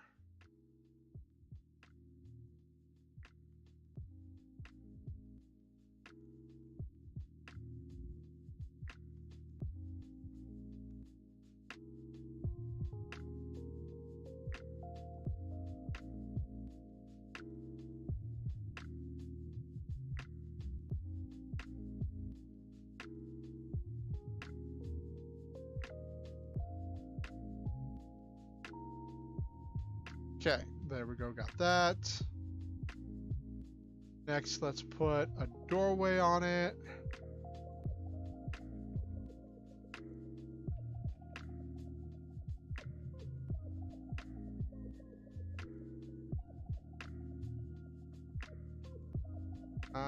No, I don't like that.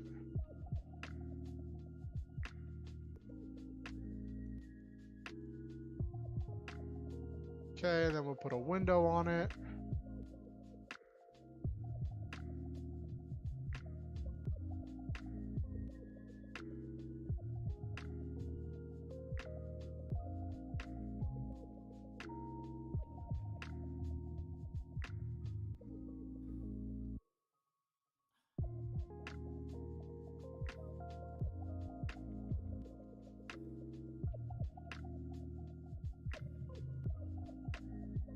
Where are the windows? There are the windows.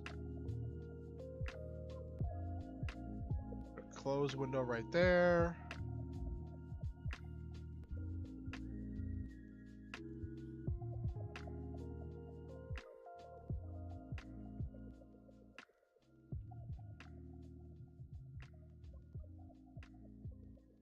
All right.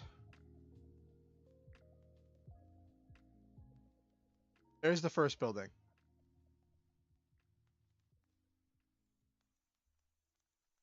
Next building is also going to be made of the similar construction.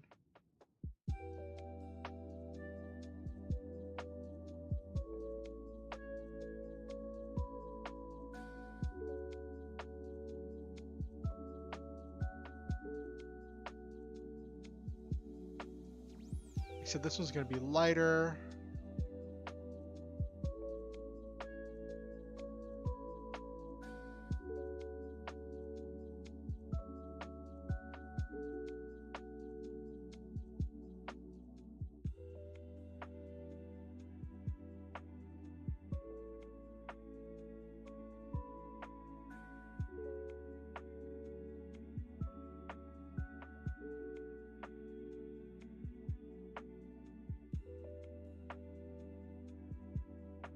There we go, that's better. So it's gonna have steps.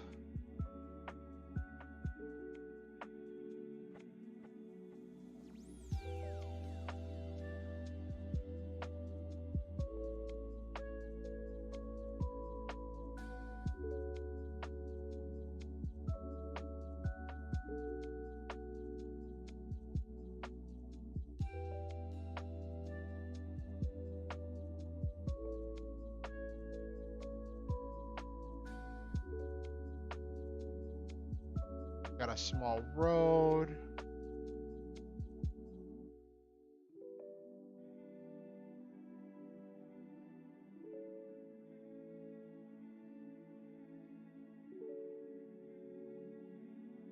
This gets a lot faster once I remember where everything is.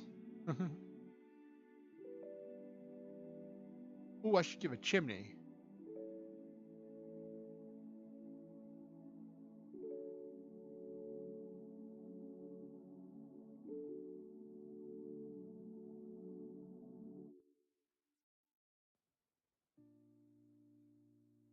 There we go. Put a chimney there.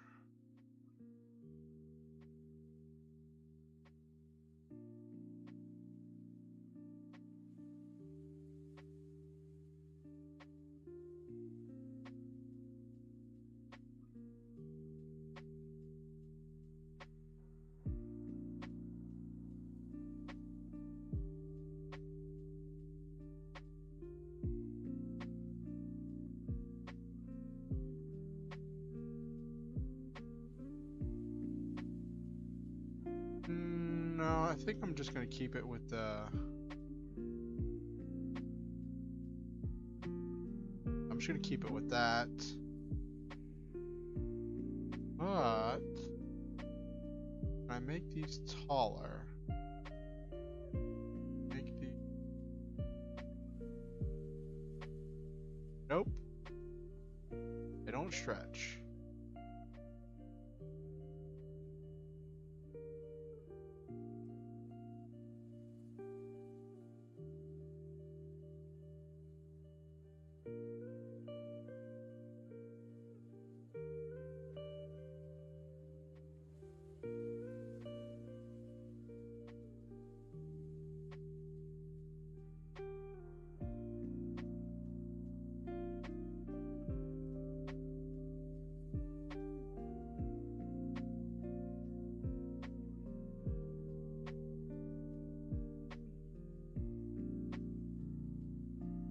Alright, so I got 2 buildings made.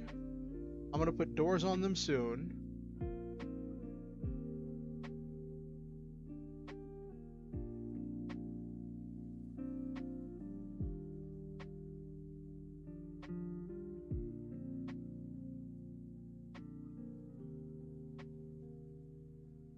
Okay.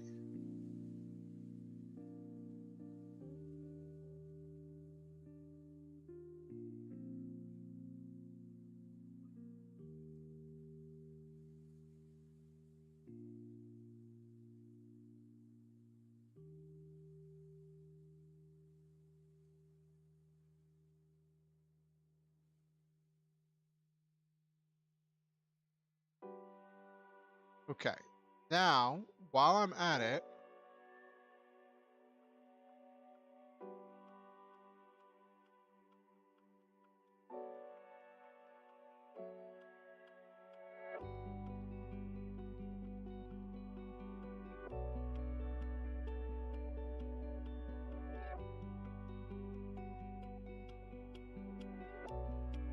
there. So I'll have the entrance be right there.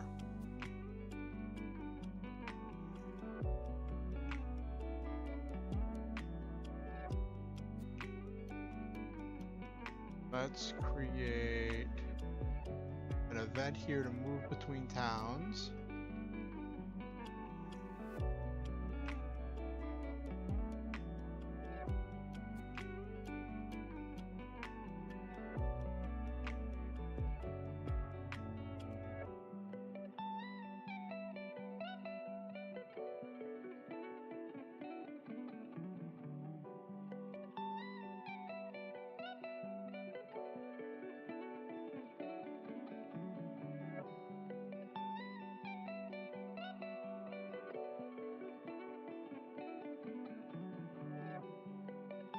Okay, so let's save what we got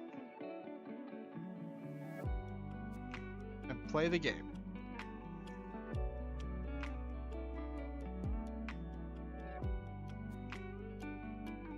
All right. do you like the new background? It's a start.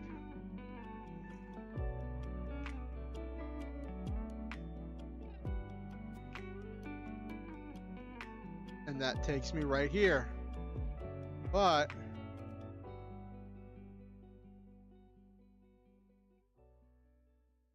why am I not moving?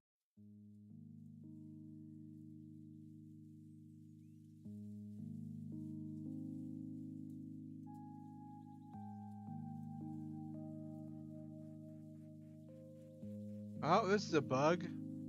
I should be able to walk around on this map. Oh, is this a wall? Did I cut? I thought this was a pathway. Okay. All right.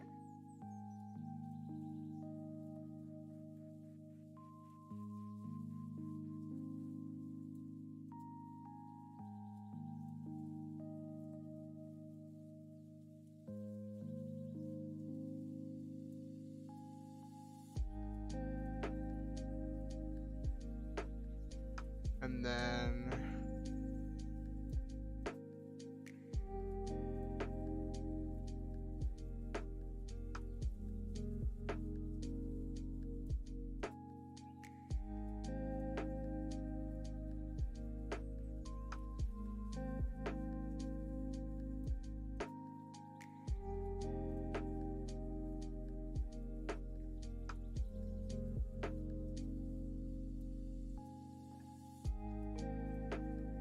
okay, got that there.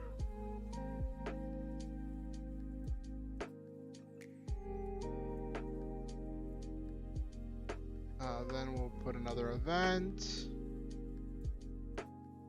Quick event creation, transfer.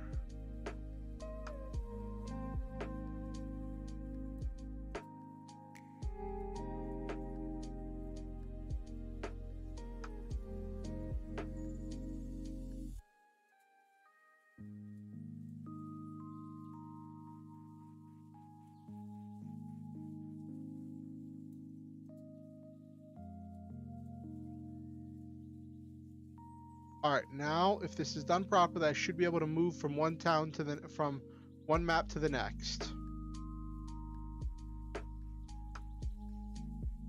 I realize a lot of this stream is just me trying stuff and then booting up the game. So, okay, yes, I can move around. So it was just being coded as a wall. Okay. And then boom. So now I can go between. All right. All right.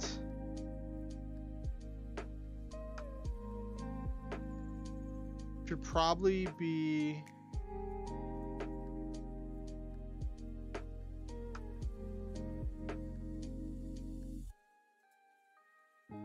So I can only go in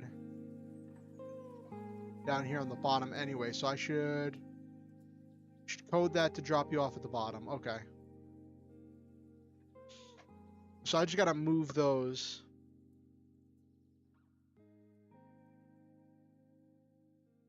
You can modify these. Okay.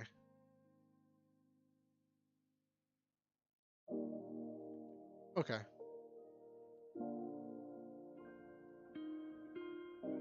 All right.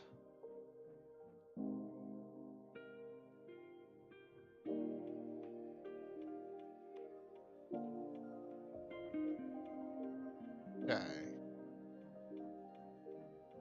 That would help if I switched back to the actual.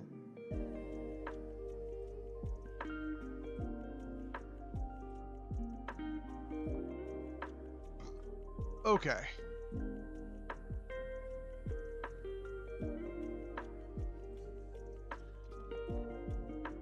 All right.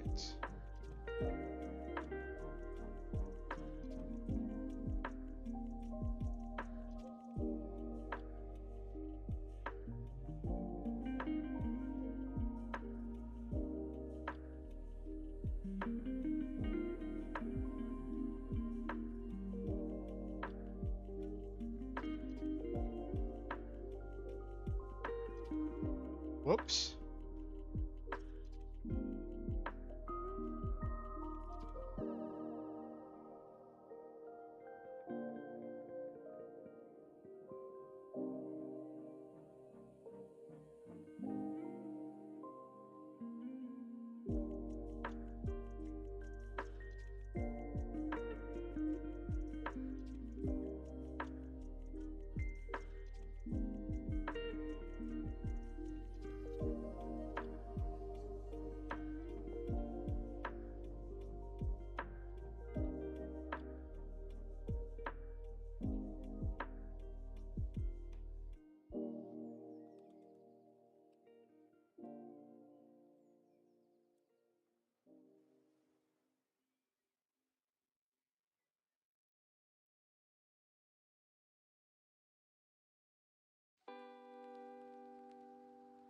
Okay.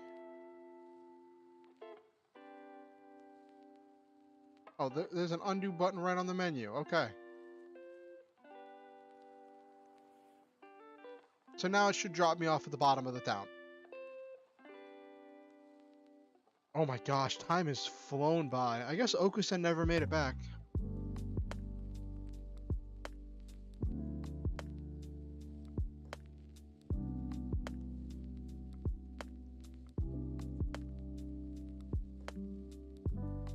Okay.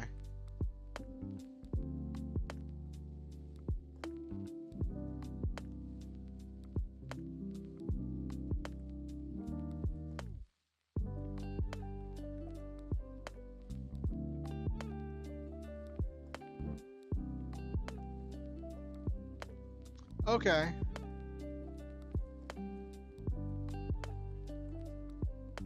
There we go. Okay, so I have to stand on the airship and then fly it. Okay.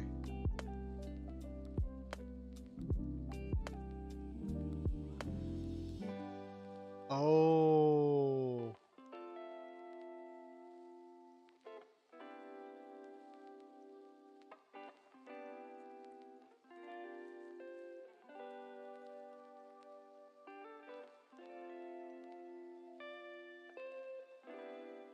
Okay, and then I'll be able to set the collision thing up there. Okay.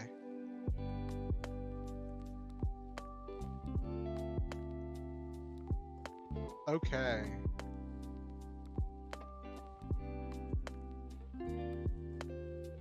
I'll have to do that if I want the airship to stay where it gets left. Okay.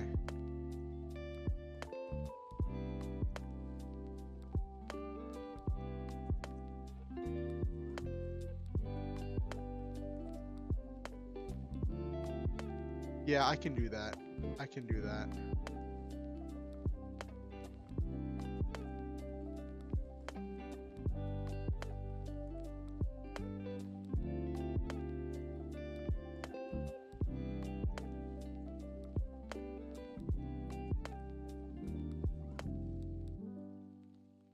Button for it.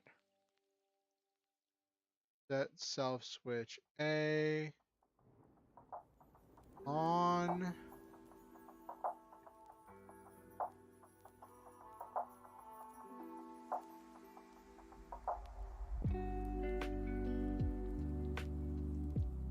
Okay.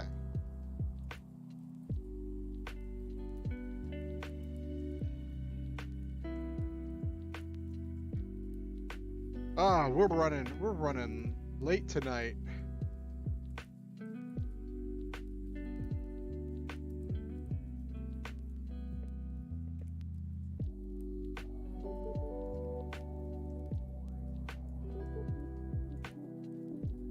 The airship gets left where it get dropped off.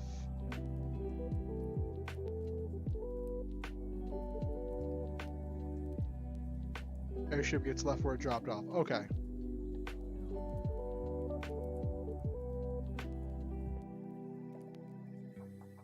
Alright, so far everything's working. I have to design more stuff on the town. I'll definitely do that. Jeez. Welcome back, Silva. Sorry if this has been boring for you. It's just been kind of me figuring out this coding and then having that whole thing happen with the sci-fi thing. So what do you think of RPG Maker, Silva?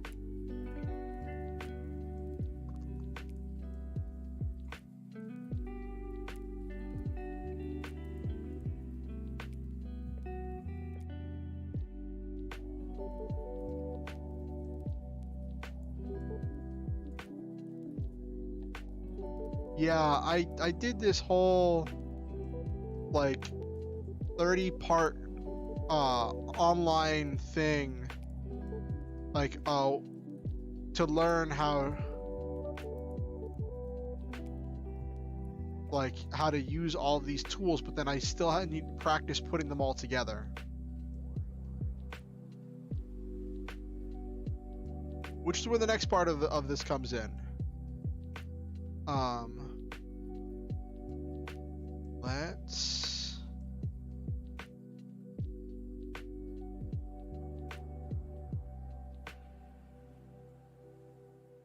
All right, get notepad up. Let's outline what's going to happen in the game. So,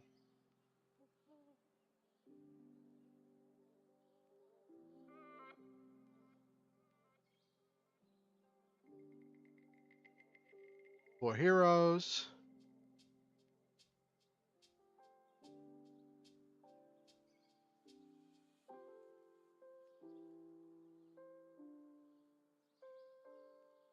Visit starting town.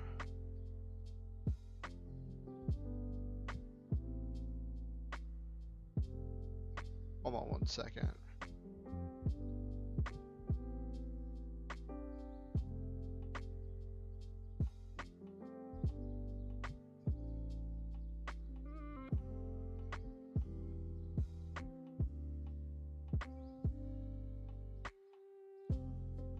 Okay.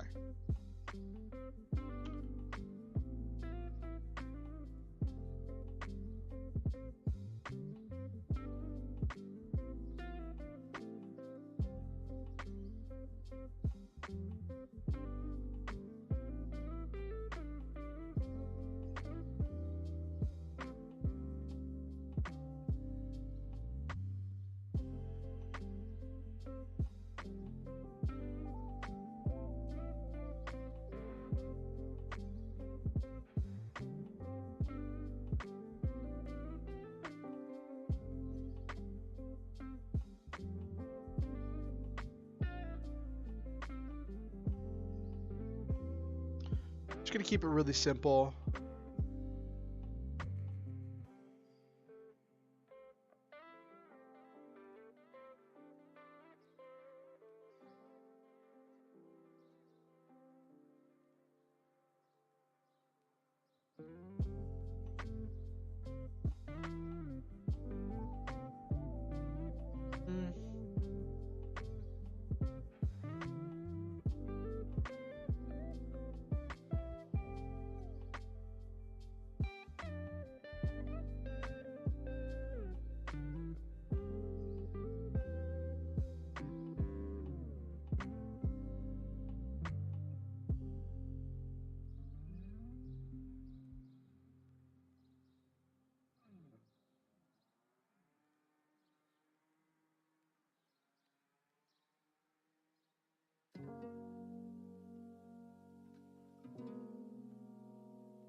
Pretty simple story. Old man tells you a story. He tells you that you four have been chosen to go to the Red Castle, defeat the Demon King. Once you do, you can go to the Blue Castle and receive the airship to fly to the floating city and return the artifact you get in the starting town.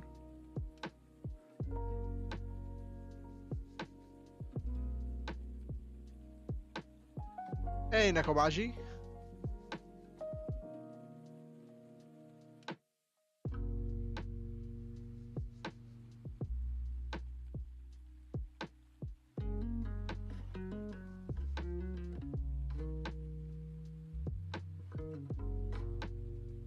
Yeah, it's definitely like it's a very powerful engine. It gives you a lot of very powerful tools.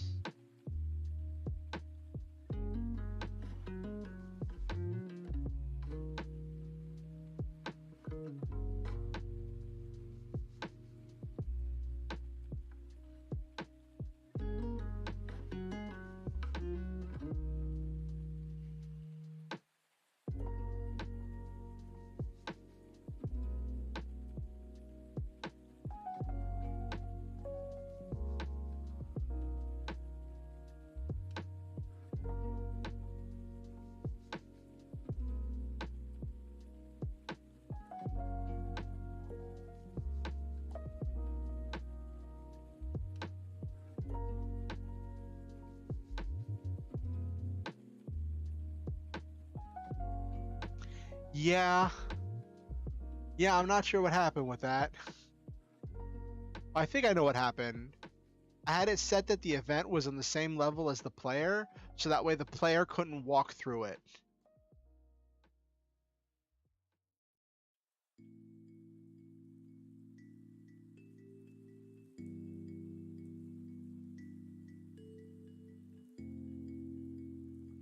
Mm,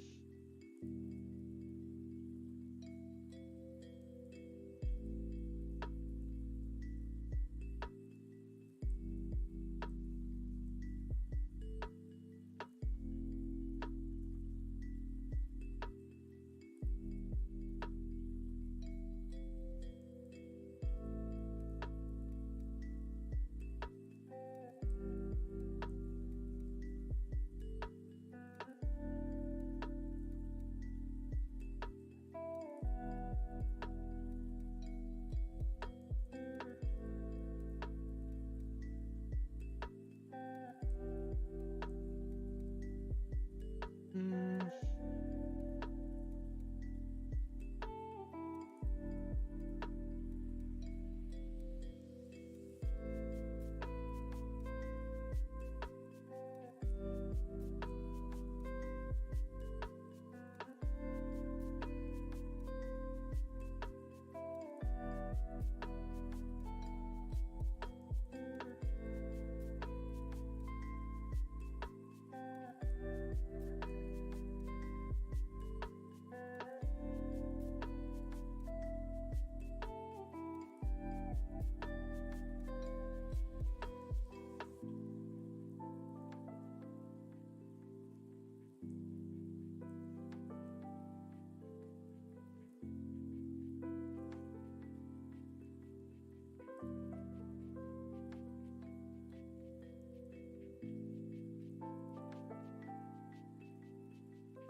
I have to write a little plot twist in there.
Probably misspelled that.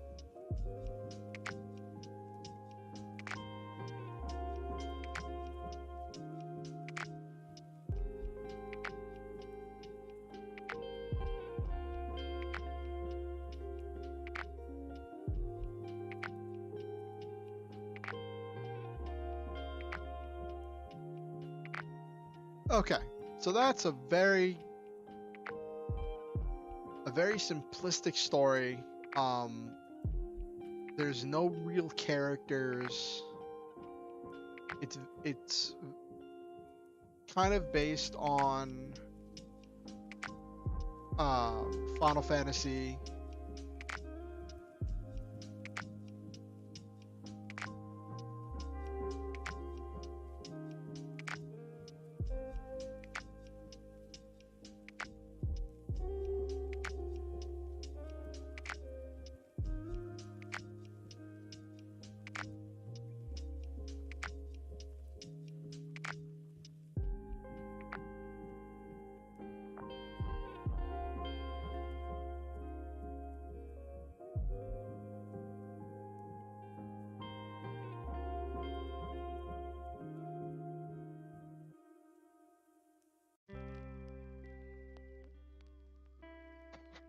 Yeah, it definitely is funny, Nekomaji.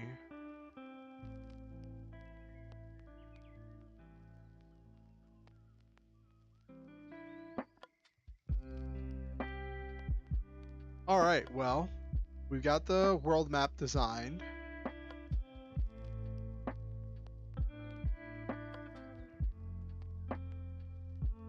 Got the basic story structure written.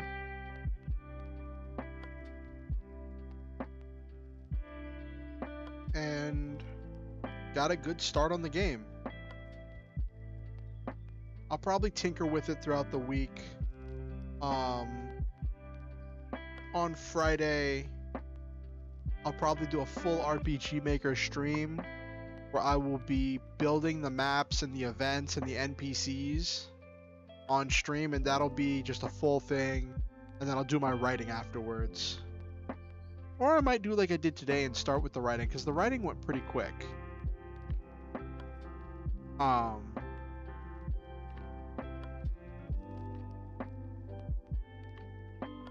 Actually, let me test something.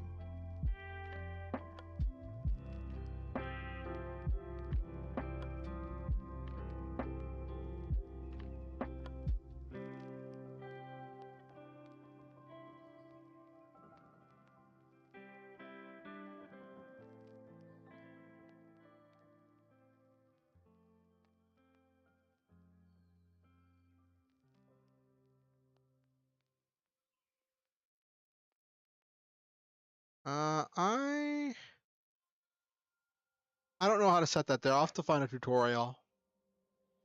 I was gonna work on setting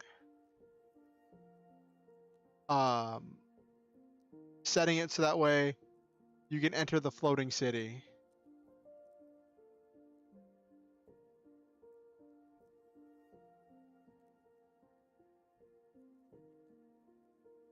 But yeah, definitely want to say thank you to Okusen for buying this game for me. I'll be tinkering around with it further as I develop this very simple game type thing.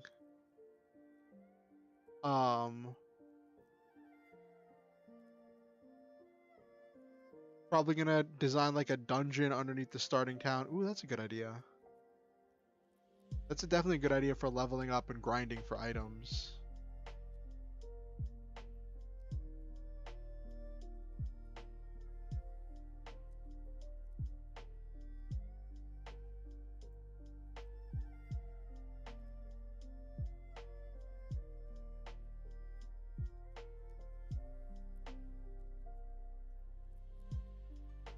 There's definitely a lot of options.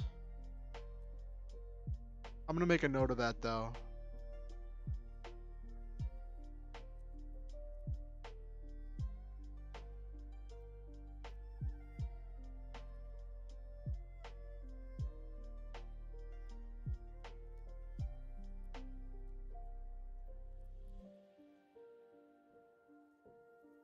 Or maybe under one of the castles.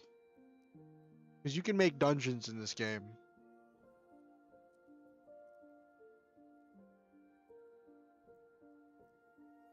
Anyway, this has been a really productive. This has been a really productive stream.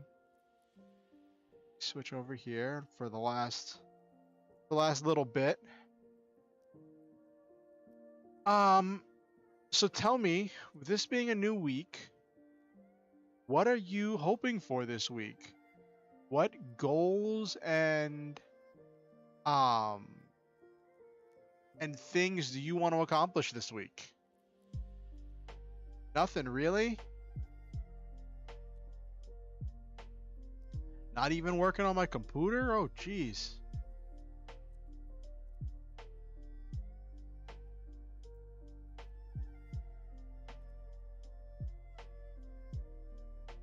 Ooh, that sounds really great, Nekomaji. I would love to read your story.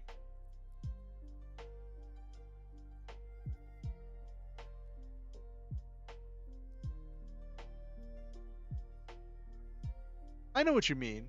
I know what you mean. You said you normally write backstories, and I still would love to read what you've come up with. Hey, Okusen! Did you just get back? Or have you been here the whole time watching me struggle through RPG Maker?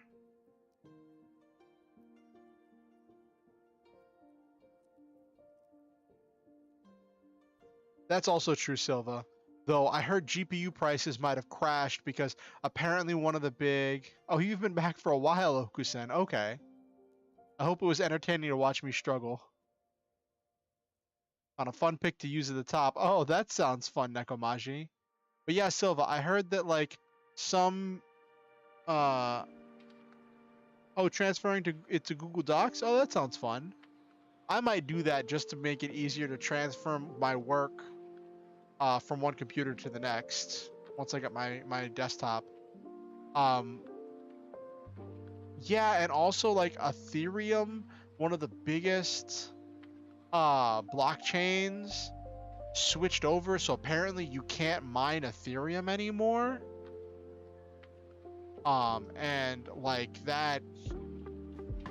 that's gonna have a lot of miners rushing to sell their old cards. People are expecting prices to drop down to reasonable amounts.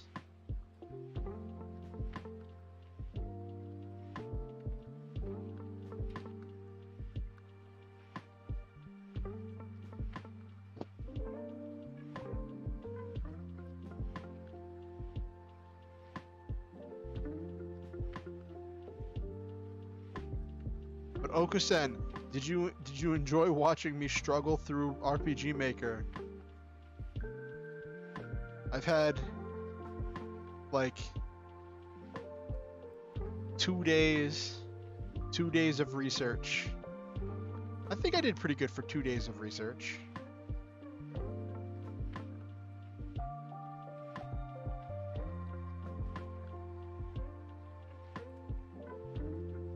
Oh, I see you just shared your story, Nekomaji.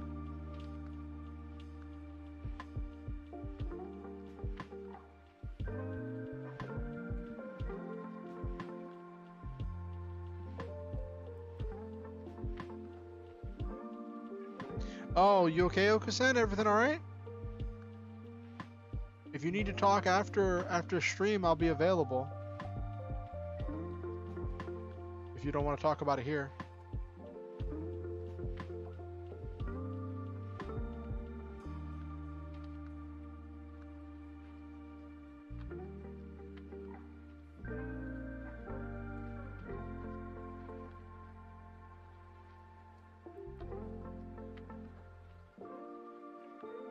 Well, I mean, if it's a big deal to you, then it's still a big deal. Don't discount your own life experience.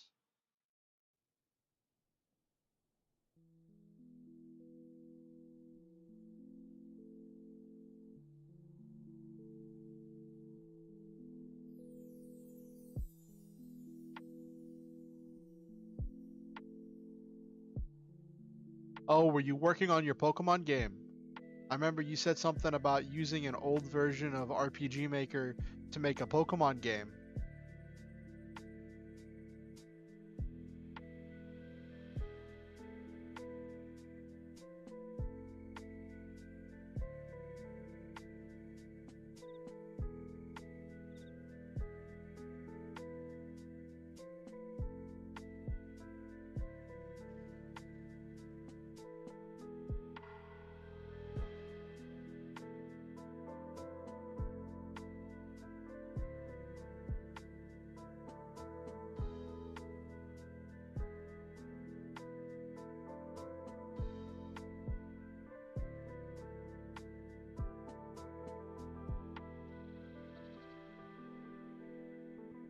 Oh, if only. Oh, it wasn't something fun. Oh no.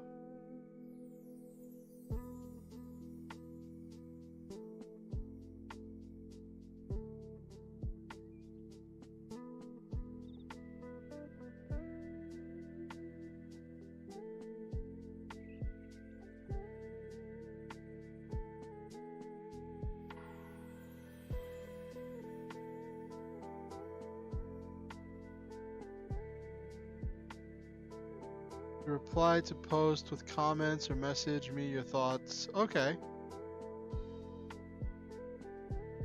Okay. I'm glad I got your approval.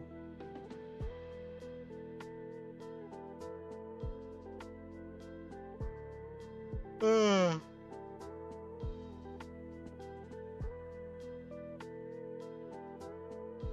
Yeah, I'm sure your thing is great, Nekomaji.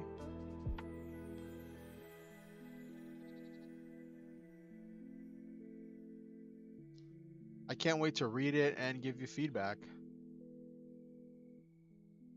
Sometimes you just have to embrace the cringe. Like, I mean, to be fair, I literally had a cringe fest speech at the beginning of the stream where I said if you need someone to blame in order to go do something stupid, blame me. Like, I think we all are a little bit cringy here, and that's okay.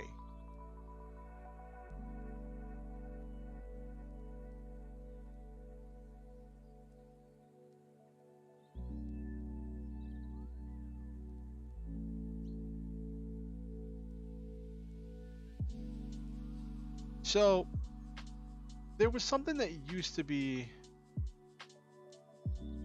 no, my writing and grammar is not great. I do tend. It's okay, Nekomaji. It's something you work on. So there was this concept that I had when I started streaming. Oh, Prior, why you like my stuff so much? Because because I don't reuse words.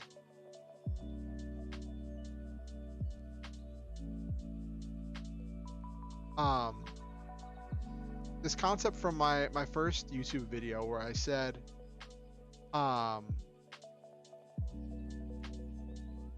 that I believe each and every one of us has a goal deep within our heart, something we desire and strive to do. It's like a star stretching just out of reach, and that I wanted this community to be a community that didn't just follow that guiding star leading us to our dreams, but hunted it down, chased it down with proactive steps and um, encouraging each other to try new things, to chase our dreams, and to not just wildly flail, but to move with purpose. And that's still something I want. I think somewhere along the way I might have lost a little bit of sight of that. And that's definitely something I want to work into my lore. Um, but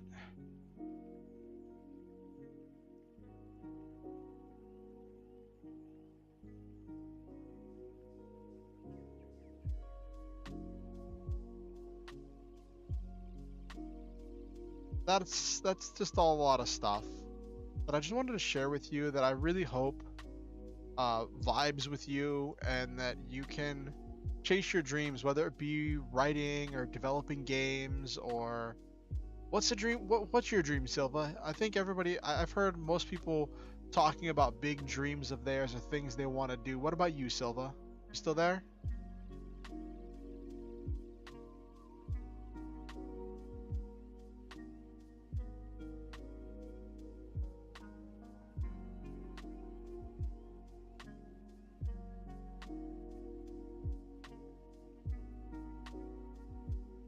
Okay.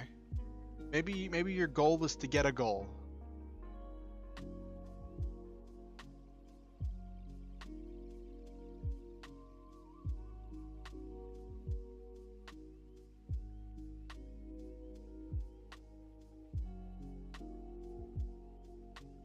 Yes, dreams are good. And I want to encourage people.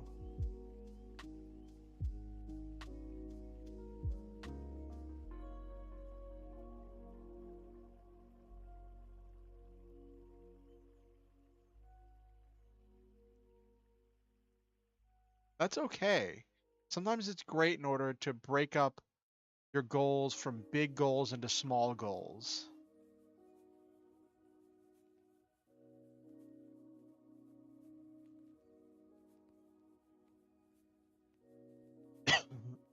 One of the things I've been seeing mentioned in some of the research I've been doing into game design is that it's important to take your big goals and break them into smaller, easily achievable goals that you can go after another and keep track of where you're at, what you've done, and what you've accomplished.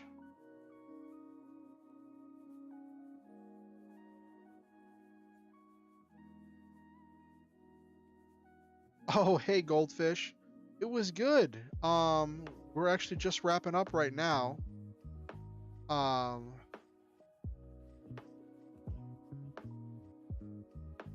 yeah, exactly, Nekomaji. Bit by bit.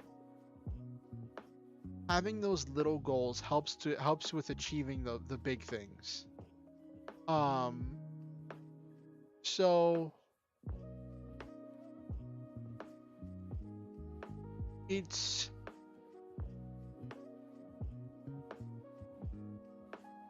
yes, actually, Goldfish.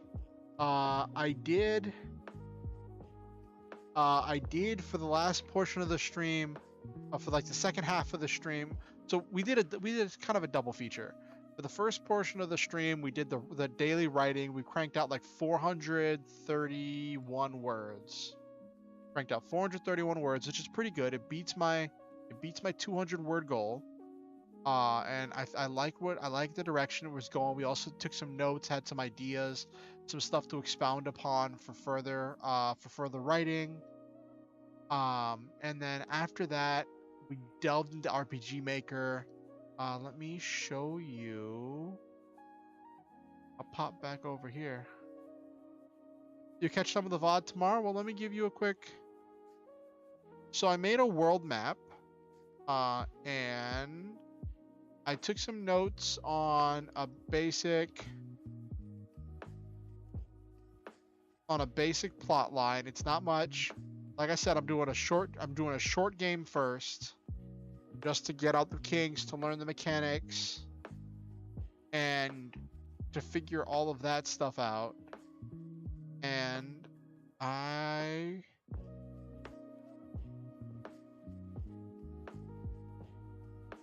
let me show you what I've developed so far.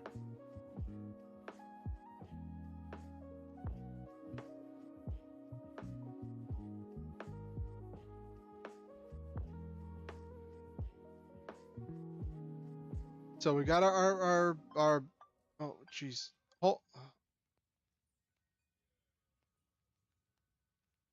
on 1 second. Somebody was calling me at a really weird time. Can go into here, into a town,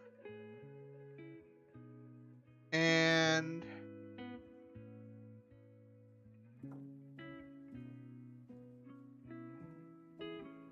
then I made an event where you can talk to this guy and he says you might know a guy, and he drops the airship so you can fly around. That's about as far as we got. It took some doing, but I managed to get it set so that way the airship stays where you leave it. I still have to put together all the other towns and all the other events. I'm using very much the default thing, like I'm using the default characters. Oh, okay. And the default sounds. I'm not messing with the combat system very much. That's going to be for the big project. In the big project is where I'm going to be messing with all of the combat system and the items and making custom statuses and making big changes to the battle system. But this, yeah, I'm planning. So let me show you something that I think is really cool.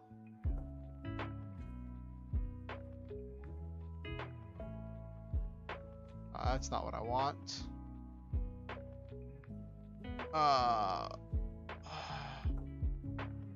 There is a character generator in here with lots of ways to make custom characters.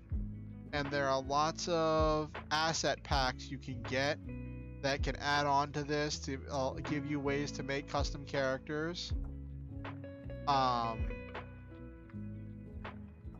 And there are tons of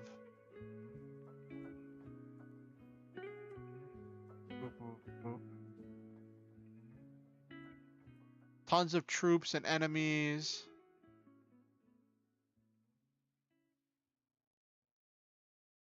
Yeah. And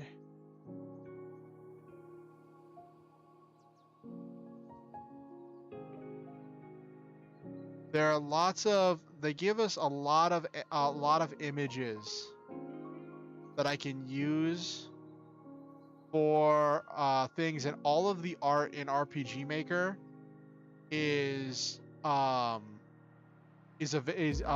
for commercial use.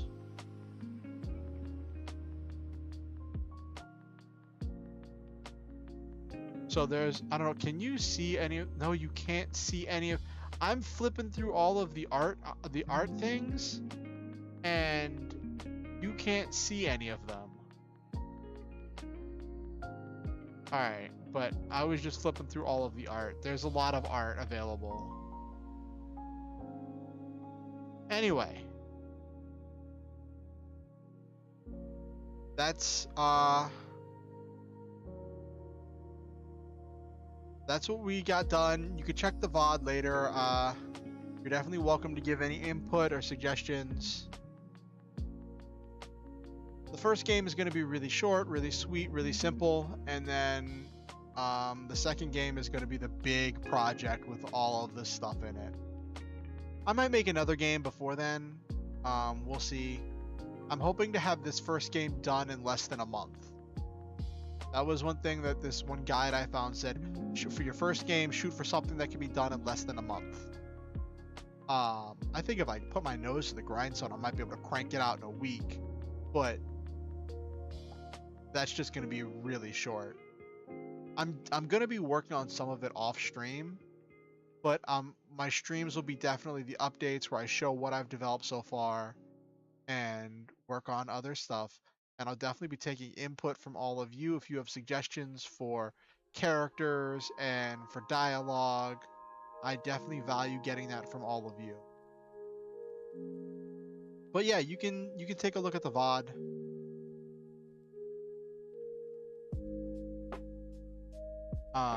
Anyway, I'm winding down. Also, there was when you watch the VOD, you'll see there was kind of a disruption because I got a message on not on Discord, on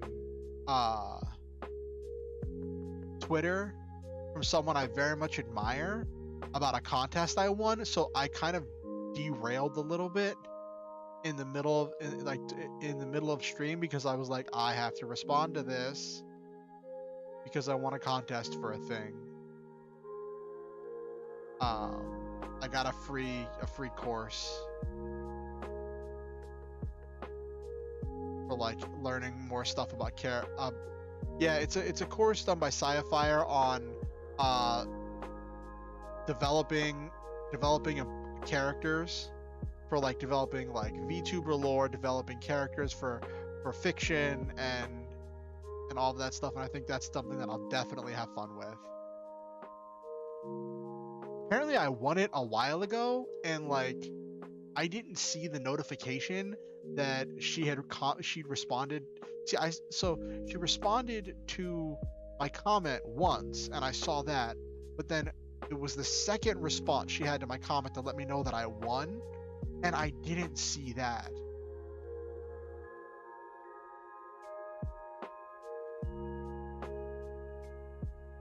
So that video was a while ago. I'm probably gonna go look for it and just like see it. Anyway, I'm in the middle of winding down and ending stream. I'm sorry you weren't able to be here for the whole thing, Goldfish, but I don't know if I just spoiled it all for you, told you all the things you'll see in the VOD, but that's what happened. Yeah, I really do. I have a lot of creative stuff between like I have between codes that I was given and games I bought on sale. I have three different versions of RPG Maker to tinker with, albeit two of them use the same engine. So two of them are like very much similar to each other. Okay, okay, Goldfish. So like I have two primary versions. I have the two most supported um versions of RPG Maker.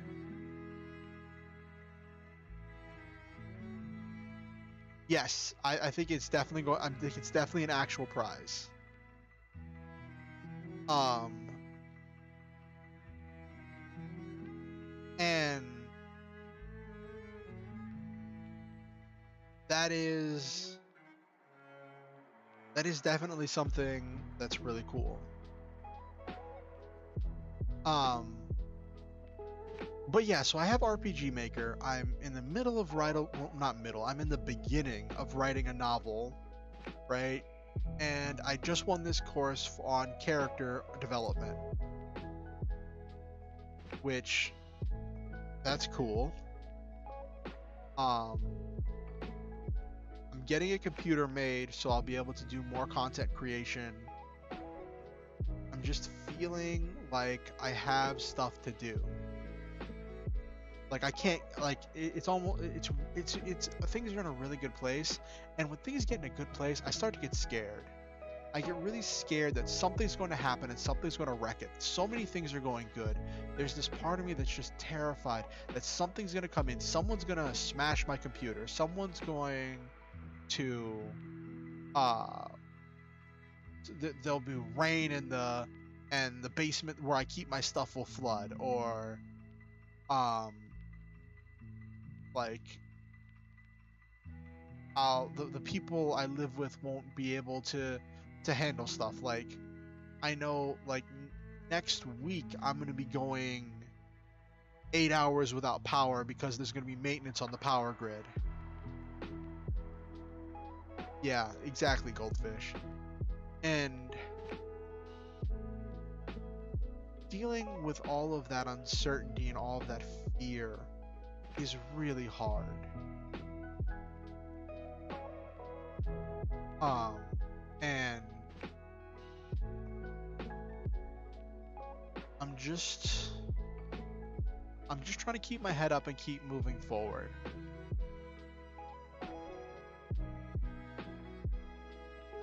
Anyway, I also had a whole attempt at an keep thinking positive. So there's thinking positive and then there's being delusional. I acknowledge the reality while still maintaining positivity. My goal is to acknowledge reality while also maintaining positivity, not letting the fear freeze me. I acknowledge the threat, I acknowledge the risk, I acknowledge the danger, because there is actual danger that like someone will mess with my computer. That I had to set a passcode on my computer to keep people from messing with it. Um, no one should, but it's a possibility. So that's kind of my thing where I'm like acknowledging the risk, but not letting it stop me. Anyway, anyway,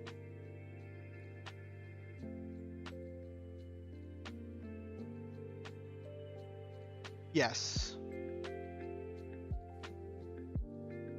Anyway, let's wrap up. Yes, optimistic and understanding reality, because optimism without the understanding of reality is delusion. We may chase our dreams, but that doesn't mean that we like run off cliffs. You know, we look where we're going. Oh my gosh, I'm terrible at endings. I'm terrible at ending stream.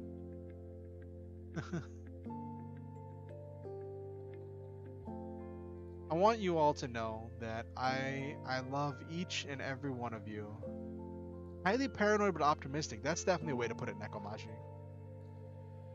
But yes, I love each and every one of you, and I believe in each and every one of you. I believe in your infinite potential. And I want you to know that you are valuable, you are precious, you are important, and each and every one of you makes this world better just by being in it. And I honestly believe that. I honestly believe that about each and every one of you. We have a community of wonderful people here.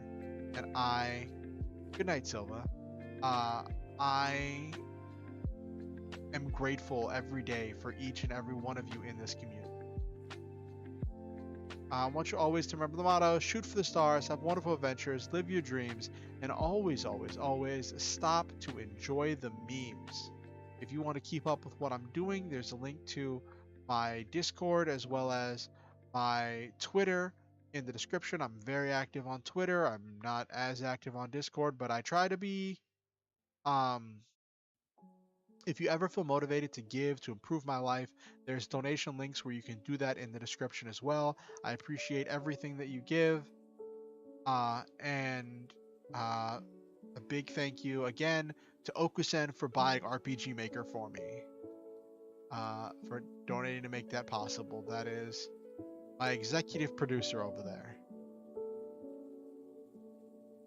Have a good night, everybody. And I hope that you all have a wonderful and productive week and that you all make it through to your creative goals.